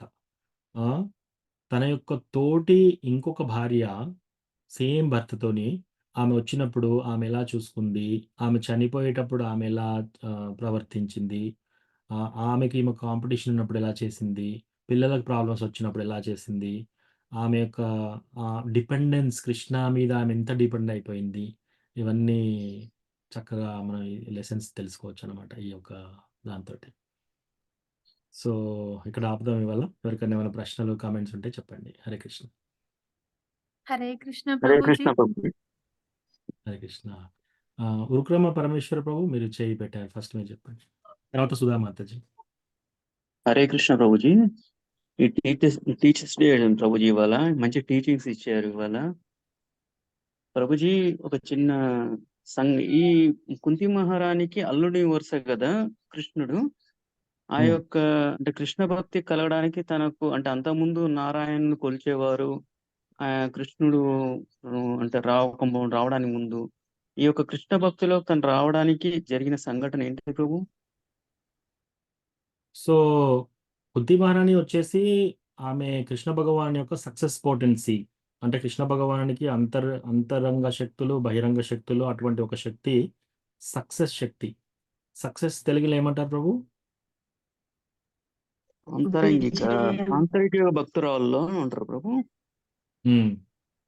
విజయం. సక్సెస్ అంటే విజయం కదా. సో ఆమె యొక్క కృష్ణ భగవాన్ యొక్క విజయ పొటెన్సీ అంటే శక్తి, విజయ శక్తి ఆమె ఎవరు? కుంతి మహారాణి. సో ఇప్పుడు చూడండి, కుంతి మహారాణి ఇలా అయితే ద్రౌపది తన 5 పిల్లలు చనిపోయారు. ఒకటే రాత్రి పడుకొని లేచే వరకు 5 పిల్లలు పీకలు కోసేసి చంపేశారు. ఇది చంపింది ఎవరో నా దగ్గర తీసుకురండి అంటే అర్జునుడు బంధించి తీసుకొస్తాడు ద్రోణాచార్యుని కొడుకు అశ్వత్థామని. అప్పుడు ఈయన బ్రాహ్మణుని కొడుకు కదా, మన యొక్క గురువు యొక్క కొడుకు, ఈయన వదిలేయండి అంటుంది. అంటే అటువంటి నేచర్ ఉంటే కృష్ణ ఆటోమేటిక్గా కృష్ణ భగవానుని భక్తి మనకు వచ్చేస్తుంది. అటువంటి నేచర్ ఉన్న వాళ్ళకే ప్యూర్ భక్తి వస్తుంది. సో కుంతి మహారాణి ఇటువంటి కష్టాలు కుంతి మహారాణికి ఎందుకు వచ్చాయంటే కృష్ణ కుంతి మహారాణిని పాండవులను గ్లోరిఫై చేయడానికి, వాళ్ళ యొక్క గొప్పతనం చూపించడానికి ఇటువంటి కష్టాలు ఇచ్చాడు వాళ్ళకి. సో అట్లా చూడాలి ప్రభు. సో కుంతి మహారాణి ఆల్రెడీ ప్యూర్ డివోటీ, కృష్ణ భగవాన్ యొక్క సక్సెస్ పొటెన్సీ, ఆమె యొక్క విజయ శక్తి, కృష్ణ భగవాన్ యొక్క విజయ శక్తి. సో అది ప్రభు ఆన్సర్ మీ క్వశ్చన్కి. థ్యాంక్ యూ ప్రభు. హరే కృష్ణ. సుధా మాతాజీ. హరే కృష్ణ ప్రభుజీ. చాలా బాగుంది ప్రభుజీ క్లాస్ ఈరోజు, చాలా బాగుంది. అంటే కృష్ణుడు వచ్చిన ఇందాక ఈ ప్రభుజీ అడిగిన ప్రశ్ననే ప్రభుజీ, కాకపోతే కొంచెం డిఫరెంట్. అంటే కృష్ణుడు వచ్చినాక అర్థమైందా? కృష్ణుడు రాకముందు నిజమే నారాయణుని ప్రార్థించేవాళ్ళు, కానీ అప్పుడు భీష్ముడు చేసిన వాటికి చెప్పడానికి, ఇలా చేయకని చెప్పడానికి కృష్ణుడు లేదు కదా అనే డౌట్ వచ్చింది ప్రభుజీ. వీళ్ళ ప్యూర్ డివోటీసే మాతాజీ, నిత్య సిద్ధ devotees, pure devotees plus S Narayana భక్తురాలు అయినా కూడా కృష్ణ భక్తులు. కృష్ణ నారాయణ ఒకటే కదా. ఎస్ ప్రభుజీ, మీరు ఇప్పుడు దాకా చెప్పింది అర్థమైంది ప్రభుజీ. థ్యాంక్ యూ ప్రభుజీ, చాలా బాగుంది క్లాస్. హరే కృష్ణ ప్రభు, ధన్యవాదాలు. థ్యాంక్ యూ మాతాజీ. హరే కృష్ణ ప్రభుజీ. ఎస్ మాతాజీ. ప్రభుజీ కుంతి మహారాణి కష్టాలు ఎక్కువనా, సీతమ్మ తల్లి కష్టాలు ఎక్కువనా ప్రభుజీ? అంటే దేనిది దానికేనా ప్రభుజీది? సో మాతాజీ ఎవరి కష్టాలు ఎక్కువ అనే దానికంటే వాళ్ళ కష్టాలు ఎందుకు వచ్చాయంటే కృష్ణ కానీ రామ కానీ మనకు లెసన్స్ చెప్పడానికి ఒక రీజన్. రెండోది వాళ్ళని గ్లోరిఫై చేయడం కోసం, అంటే వాళ్ళ యొక్క గొప్పతనం మనకు చెప్పడం కోసం ఇటువంటి కష్టాలు వాళ్ళకు కలిగాయి. సీతామాత కూడా అడవిలోకి ఎందుకు పంపబడ్డదానికి చాలా రీజన్స్ ఉన్నాయి. ఒకటి, ఒక శాపం ఉంటుంది. ఆ శాపం ద్వారా వీళ్ళిద్దరూ దూరం కావాల్సి ఉంటుంది కొన్ని సంవత్సరాల వరకు. రెండోది విప్రలంబ. సో అప్పుడు రామ సీత వాళ్ళు ఏమనుకుంటున్నారంటే విప్రలంబ అనేది ఏంటంటే భగవంతుడితో మనం కలిసి ఉన్నదానికంటే భగవంతునితో మనం విడిపోయినప్పుడు భగవంతుని మీద ఎక్కువ ప్రేమ, ఎక్కువ సంతోషం. స్పిరిచువల్ వరల్డ్లో, ఆధ్యాత్మిక ప్రపంచంలో భగవంతుడిని మీరు చూసినప్పుడు వచ్చే ఆనందం కంటే కూడా భగవంతుడు లేనప్పుడు ఆయన మీద ఉన్న ఆలోచనలతో వచ్చే ఆనందం ఇంకా ఎక్కువ రెట్లు అనమాట, కొన్ని 1000 రెట్లు ఎక్కువ ఉంటుంది. అందుకే రాధారాణి కృష్ణను చూసిన దానికంటే కూడా కృష్ణ వెళ్ళిపోయిన తర్వాత ఆయన గురించి ఆలోచిస్తూ అనుభవించే ప్రేమ ఇంకా అత్యధికమైన ప్రేమ. సో ఇప్పుడు రామ ఉన్న సీత ఏం చేశారు, ఆ విప్రలంబ అది ఆస్వాదించడం కోసం ఈ లీల చేశారనమాట. అట్లా. సో మనం ఏం చేస్తాము, మనకిక్కడ మన ప్రాపంచిక లైఫ్లో మనం అన్ని కష్టాలు పడుతూ వాళ్ళకు ఇలాంటి కష్టాలే ఉన్నాయని మనం అనుకుంటాం. కానీ అది కూడా ఒక లీల. దాంట్లో యాక్చువల్గా వాళ్ళ కష్టం కంటే ఎక్కువ ఎల్లప్పుడూ వాళ్ళు అబ్జర్వ్ అయి ఉంటారు కాబట్టి ఆలోచనలో భగవంతుని మీద వాళ్ళ యొక్క ప్రేమ ఇంకా అత్యధికంగా ఉంటుంది అన్నమాట. అది కూడా ఒక సంతోషమే. అదొక పాయింట్. అండ్ ఇంకోటి మనందరికీ లెసన్స్ చెప్పొచ్చు దీని ద్వారా. మనం ఎలా ప్రవర్తించాలి, మనం ఎలా ఉండాలి అనేది లెసన్స్. ప్లస్ వాళ్ళ కీర్తి చెప్పడం, పాండవులు కీర్తి, తర్వాత కుంతి మహారాణి కీర్తి చెప్పడం కోసం. ఇవన్నీ లెసన్స్ మనకి. వాళ్ళకి అటువంటి కష్టాలు రావడం కూడా, రైట్? వాళ్ళ అంత కష్టాలు వచ్చినా కూడా వాళ్ళ అడవులోకి వెళ్ళేటప్పుడు కుంతి మహారాణి యుధిష్ఠిరుని కాదు, ద్రౌపదిని పిలిచి, నువ్వు అందరిలో ఎస్పెషల్లీ సహదేవుని మీద కొంచెం ఎక్కువ దృష్టి పెట్టు, సహదేవుడు నన్ను చూడకుండా. ఆయన ఇంకోటి అంటుంది, సహదేవ నువ్వు ఇక్కడ ఉండు, అన్నలు వెళ్తారు అడవులోకి, నువ్వు నాతో పాటు ఉండాలి. సో అక్కడ కూడా ఆమె అత్యధికమైన ప్రేమ చిన్న కొడుకు చూపిస్తుంది అనమాట. ఏది మాద్రి కొడుకు, మరి సహదేవుడు నా కొడుకు కాదు కదా అని అట్లా చూపించలేదు, అట్లా వ్యత్యాసం చూపించలేదు. సో అట్లా అది కుంతి మహారాణి. ఓకేనా రాధా గౌరవం?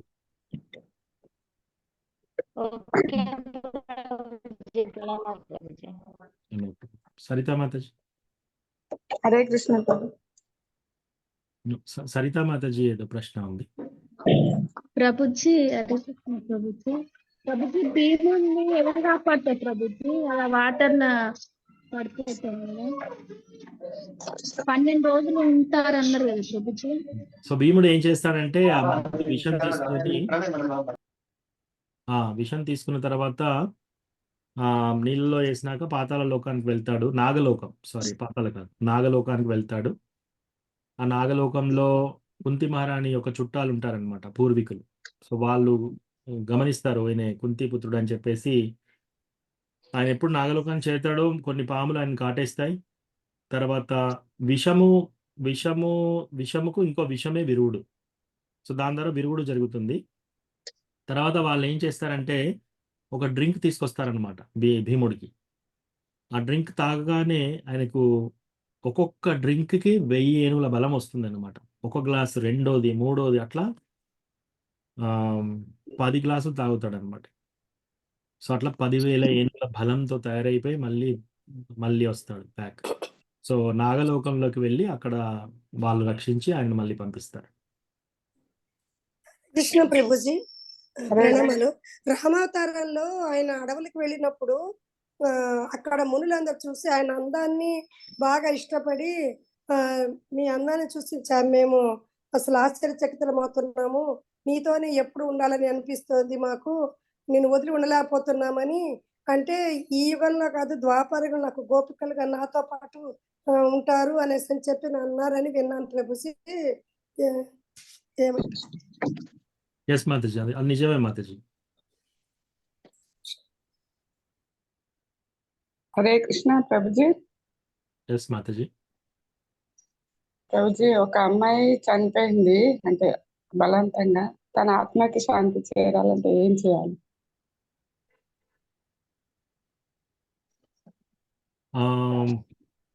అంటే ఎట్లా మాతాజీ? అంటే సూసైడ్ చేసుకుందా? ప్రభు అవును. ఓ కృష్ణ. ఓకే. పోయిన వారం మీరు క్లాస్ చెప్పారు, మధ్యాహ్నం అలా జరిగింది. కొంచెం అంటే అమ్మాయి మ్యారేజ్ అయింది, భర్త మంచోడు అట్లా జరిగింది. డివోటీయా మాతాజీ? లేదు మా ప్రభుజీ, మామూలు నార్మల్ చెల్లె కూతురు. ఓకే మాతాజీ, మనం ప్రేయర్ చేద్దాము. చైతన్య మహాప్రభు, ప్రియమైన చైతన్య మహాప్రభు, ప్రియమైన నిత్యానంద ప్రభు, మీకు సమ్మతమైతే చనిపోయిన మాతాజీకి హెల్ప్ చేయండి. వాళ్ళకి మళ్ళీ తొందరగా ఇంకో డివోటీ కుటుంబంలో జన్మ వచ్చేసి డివోటీస్కి దగ్గరయ్యే విషయంలో ఆ ప్రయాణంలో అలా ఉండాలని చెప్పి మేమందరం ప్రార్థిస్తున్నాము. ఎవరికన్నా ఈ ప్రార్థనతో ఏకీభవిస్తే కొంత అయినా పూర్తయినా కూడా అన్మ్యూట్ చేసి హరే కృష్ణ అని చెప్పండి. హరే కృష్ణ హరే కృష్ణ కృష్ణ కృష్ణ హరే హరే, రామ హరే రామ రామ రామ హరే హరే. కృష్ణ హరే రామ రామ రామ హరే హరే.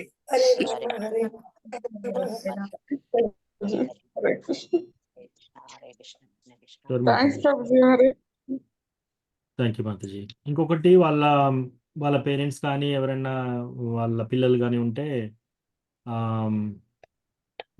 చేసే కార్యక్రమాలు ఉంటాయి కదా, అవి చేయమనండి. ఎందుకంటే విష్ణుమూర్తికి పిండం పెట్టినప్పుడు ఏం చేస్తారంటే ఫస్ట్ విష్ణుమూర్తికి ఆఫర్ చేస్తారు. ఆ ప్రసాదం తీసుకుంటే ఎటువంటి ఏమైనా లోపాలు ఉన్నా కూడా కొన్ని తొలగిపోతాయని చెప్తారు. సో అల్టిమేట్గా आप जाएंगे ना बेंडे ప్రభుజీ ఆ అమ్మాయి తిరుపతి సేవకు కూడా వచ్చింది ప్రభుజీ, చాలా మనస్ఫూర్తిగా సేవ చేసింది ప్రభుజీ. మనకు అంటే సేవ చేసింది ఎక్కడికి పోదు మాతాజీ. స్వల్పమప్యస్య ధర్మస్య త్రాయతో మహతో భయాత్. అది తప్పకుండా వాళ్ళకు హెల్ప్ అవుతుంది, ఏ చిన్న సేవ చేసినా కూడా. సో డెఫినెట్లీ కృష్ణ భగవానుడు రికగ్నైజ్ చేస్తాడు. ప్లస్ మనం ప్రార్థన చేయొచ్చు, ప్లస్ వాళ్ళ తల్లిదండ్రులు కానీ పిల్లలకు కానీ చెప్పండి. వాళ్ళు పెట్టే పిండం అవన్నీ ఉంటాయి కదా, దాని ద్వారా కూడా విష్ణుమూర్తికి ఫస్ట్ పెట్టి ఆఫర్ చేస్తారు కాబట్టి దాని ద్వారా కూడా హెల్ప్ అవుతుంది. ఓకే మాతాజీ. హరే కృష్ణ ప్రభుజీ, దండవత్ ప్రణామ్. చాలా మంచిగా చెప్పిండ్రు ప్రభుజీ. ప్రభుజీ ఈవెన్ ఇది భగవద్గీత పురుషోత్తమ యోగము చదవడం వల్ల గానీ ఆత్మకు లిబరేషన్ అవుతాయి అని చెప్తారు కదా ప్రభుజీ. ఎస్ మాతాజీ, భగవద్గీత చాప్టర్ ఒకటి చదవచ్చు, 12వ చాప్టర్ 15వ చాప్టర్. 15. ఎస్ మాతాజీ. హరే కృష్ణ ప్రభుజీ, చిన్న సందేహం ప్రభుజీ. ఒకసారి మా కజిన్ సిస్టర్ అడిగారు, అంటే తను కొంచెం అమాయకురాలు. ఏమన్నారంటే ఇప్పుడు మళ్ళీ చనిపోగానే మళ్ళీ ఆత్మ వేరే శరీరాన్ని తీసుకుంటుంది కదా, మరి అలాంటప్పుడు మనము ప్రతి సంవత్సరము మనము ఇది ఆర్థికలాగా పెడుతున్నాం కదా, అది మరి ఎవరు తీసుకుంటారు? సంవత్సరం దాకా అంటే నెల మాసకాలు అయి పెడతాము, సంవత్సరం తర్వాత అంటే మళ్ళీ వెంటనే జన్మ వస్తుంది, వెళ్ళిపోతుంది ఆత్మ, మరి ఇవి ఎవరికి చెందుతాయి అనేసి అని అడిగారు ప్రభుజీ. చనిపోయినాక ఇమీడియట్ గా జన్మ వస్తుంది అనే రూల్ ఏం లేదు Mataji. So first of all suicide చేసుకుంటే వాళ్ళ మిగతా జీవితం ఎంత ఉందో అంతసేపు అసలు వాళ్ళకి బాడీ ఉండదు, అట్లా ఉండొచ్చు. తర్వాత ఏమవుతుందంటే వాళ్ళను యమధర్మరాజు ప్లేస్కి తీసుకెళ్తారు. ఆ యమధర్మరాజు ప్లేస్కి తీసుకెళ్ళిన తర్వాత అక్కడ జడ్జిమెంట్ ఇస్తారనమాట. వాళ్ళ యొక్క అకౌంట్ చూసి వాళ్ళు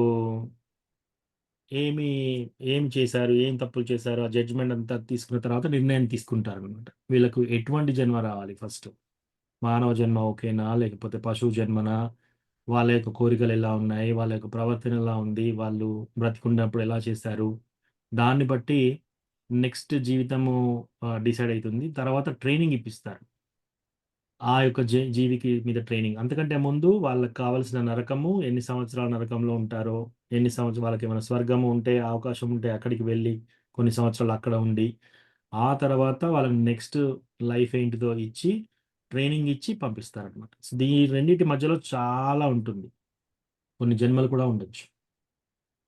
సపోజ్ ఎవరైనా మానవ జన్మ తర్వాత మళ్ళీ చెట్టు జన్మ ఎత్తారనుకోండి, మళ్ళీ 74 లక్షల జన్మల తర్వాత మానవ జన్మ వచ్చే ఛాన్స్ ఉంటుంది. 74 లక్షల జన్మలు. సో మనము సంవత్సరానికి అలా పిండం పెట్టడం వల్ల హెల్ప్ అవుతుంది. ఓకేనా మాతాజీ? హరే కృష్ణ హరే అంటే కృష్ణ వాళ్ళు భక్తులైనా కానీ అంతేనా ప్రభుజీ? చనిపోయిన వాళ్ళు అంటే మనకు తెలిసినంత వరకు, వాళ్ళ ఇంట్లో వాళ్ళకి తెలిసినంత వరకు అలాగైనా అంతేనా ప్రభుజీ?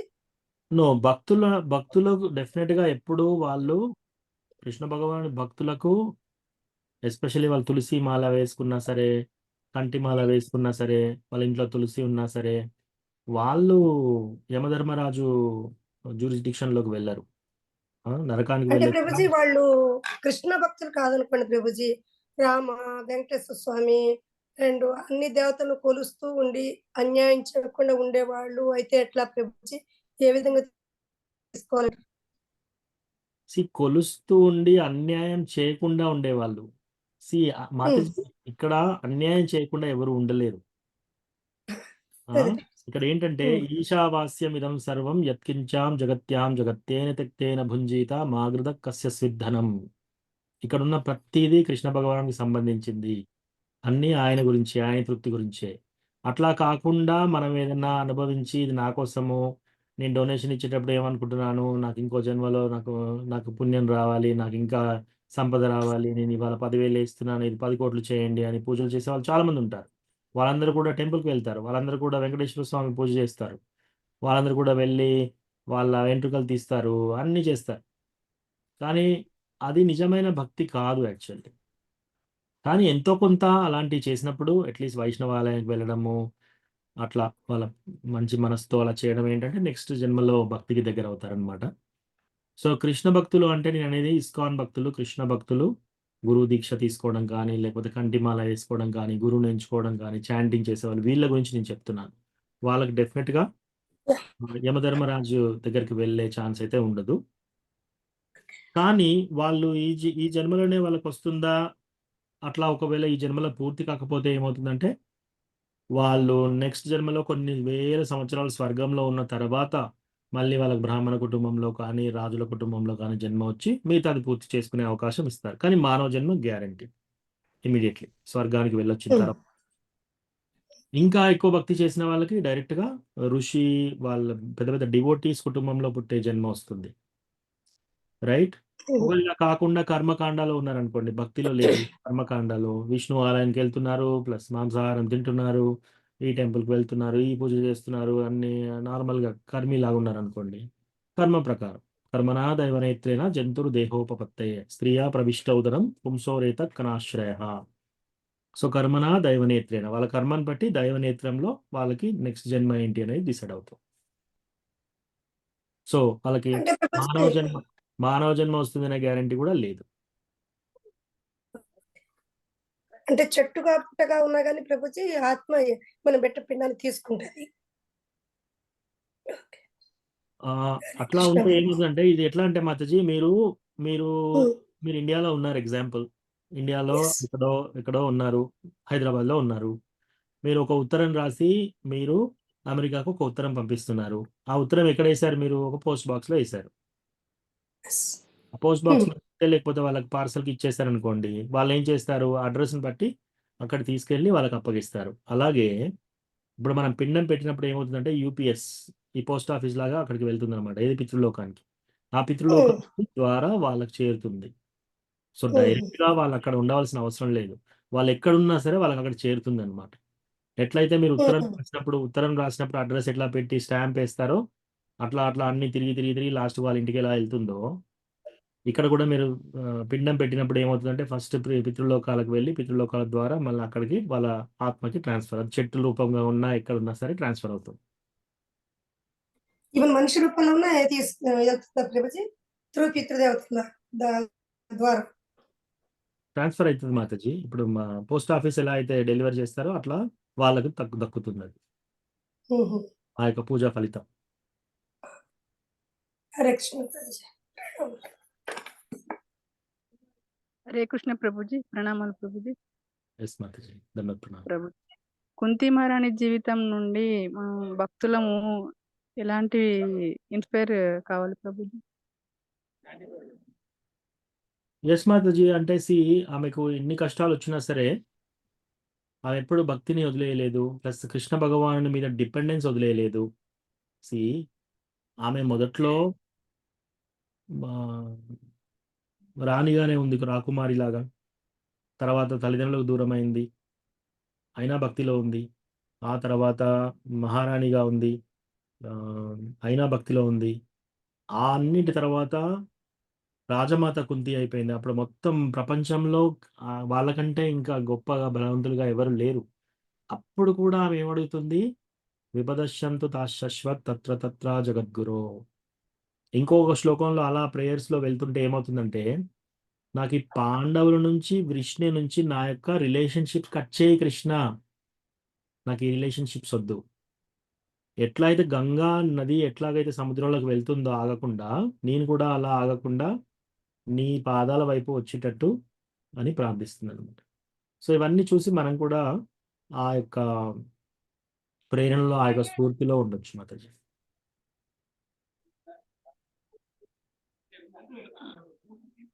హరే కృష్ణ ప్రభుజీ. హరే కృష్ణ ప్రభుజీ. ఎస్ హరే కృష్ణ ప్రభుజీ. మీనాబాదిని మాతాజీ, మీది ప్రశ్న ఉందా ఇంకా? ఉంది ప్రభుజీ. చెప్పండి. అంటే కుంతి మహారాణి అంత భక్తులైన ఇవన్నీ వాళ్ళ జీవితాల్లో, పాండవుల జీవితాల్లో జరిగినాయన్ని అవి కర్మ ప్రకారమేనా, లేకుంటే భగవంతుని లీలనేనా ప్రభుజీ అది? భీష్ముడు అలాగే చెప్తాడనమాట. వాళ్ళ కర్మ ప్రకారం కాదు, ఎందుకంటే వాళ్ళ కర్మ అన్ని బాగానే ఉన్నాయి మాతాజీ. వాళ్ళ యొక్క కర్మ ప్రకారం జరగలేదు అదంతా. సరే పోనీ, మరి వాళ్ళకి అన్ని కష్టాలు రావాల్సిన రీజన్ ఏంటి? రీజన్ ఏంటి? మన ఆచార్యులు ఏం చెప్తారంటే, పాండవులకు కుంతి మహారాణికి కలిగిన కష్టాలు కేవలం వాళ్ళను గ్లోరిఫై చేయడం కోసం, వాళ్ళని కీర్తించడం కోసమే కృష్ణ ఇవన్నీ చేశాడు. అంటే అటువంటి కష్టాలు వచ్చినా వాళ్ళు చెదిరిపోలేదు. ఇప్పుడు ఈరోజు మనం క్లాస్లో భాగవతం క్లాస్లో ఎవరి గురించి మాట్లాడాం? కుంతి మహారాణి గురించి యోధుల గురించి చెప్పుకోవట్లేదు కదా మనం. కుంతి మహారాణి అంటే ఆమె కీర్తి ఇంకా ఉంది, ఆమెను స్ఫూర్తిగా తీసుకుంటున్నాం. భాగవత పురాణాల్లో అన్నిటికంటే ఫస్ట్ ప్రేయర్ ఎవరిది? కుంతి మహారాణి ప్రేయర్స్. భాగవతంలో పేజీలలోనే ఎక్కింది ఆమె. అంటే ఎంత ఎంత మంచి భక్తురాలు చూడండి. సో భక్తులను గ్లోరిఫై చేయడం కోసం, వాళ్ళ కీర్తించడం కోసం కృష్ణ ఇటువంటి కష్టాలు కూడా అలౌ చేశాడు. వాళ్ళ జీవితంలో వచ్చే విధంగా అనుమతి ఇచ్చాడు అన్నమాట. వాళ్ళ కర్మ గురించి కాదు ఇది.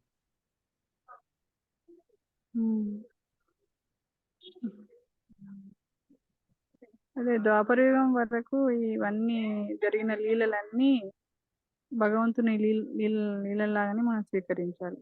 వాళ్ళ కర్మ ప్రకారం జరిగినాయని అనుకోవద్దు కదా. అందరికీ కాదు మాతాజీ, కుంతి మహారాణి పాండవుల గురించి. మిగతా వాళ్ళందరికీ కర్మ ప్రకారం జరుగుతున్నాయి, కానీ వీళ్ళ భక్తులకు కాదు. భక్తులకు మాత్రమే. భక్తులకు అది కర్మ భక్తులకు.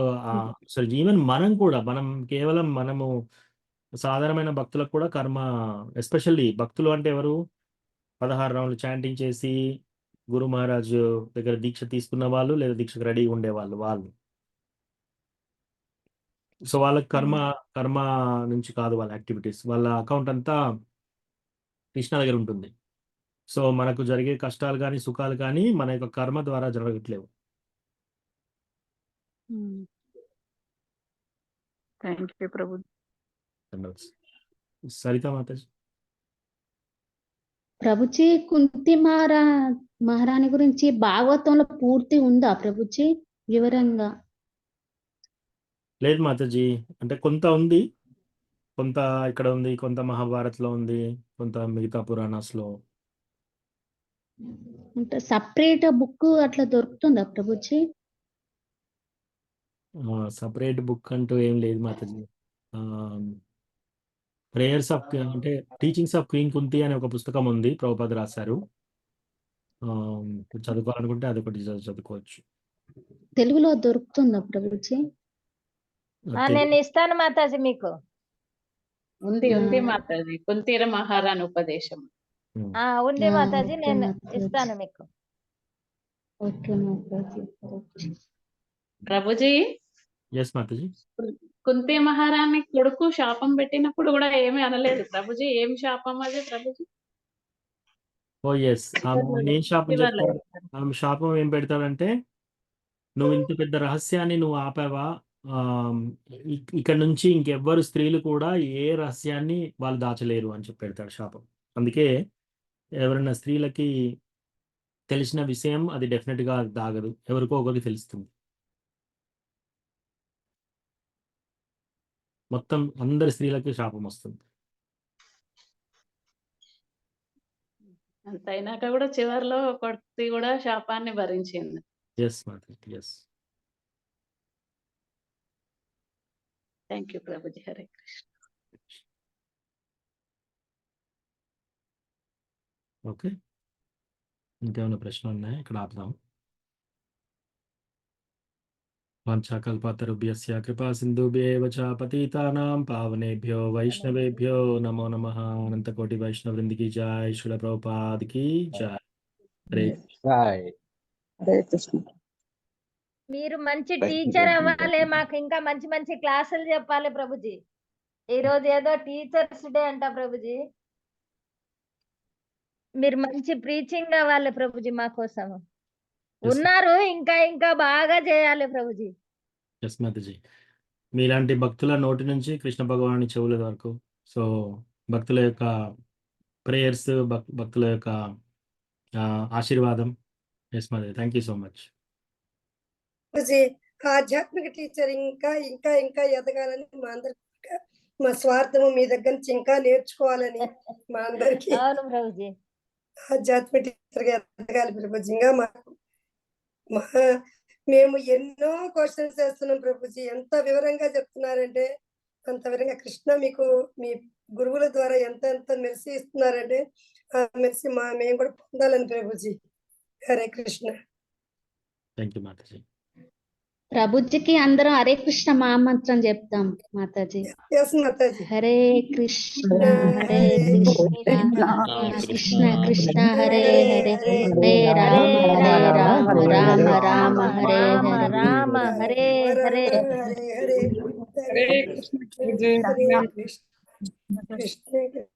కృష్ణ అన్ని స్థుతులు అన్ని శిల ప్రభుపాదికి జై. Thank you so much. Thank you. Hare Hare Krishna. Krishna ప్రభుజీ. Thank you so much. ధన్యవాదాలు. ప్రణామాలు ప్రభుజీ. ప్రణామాలు. ప్రభుజీ.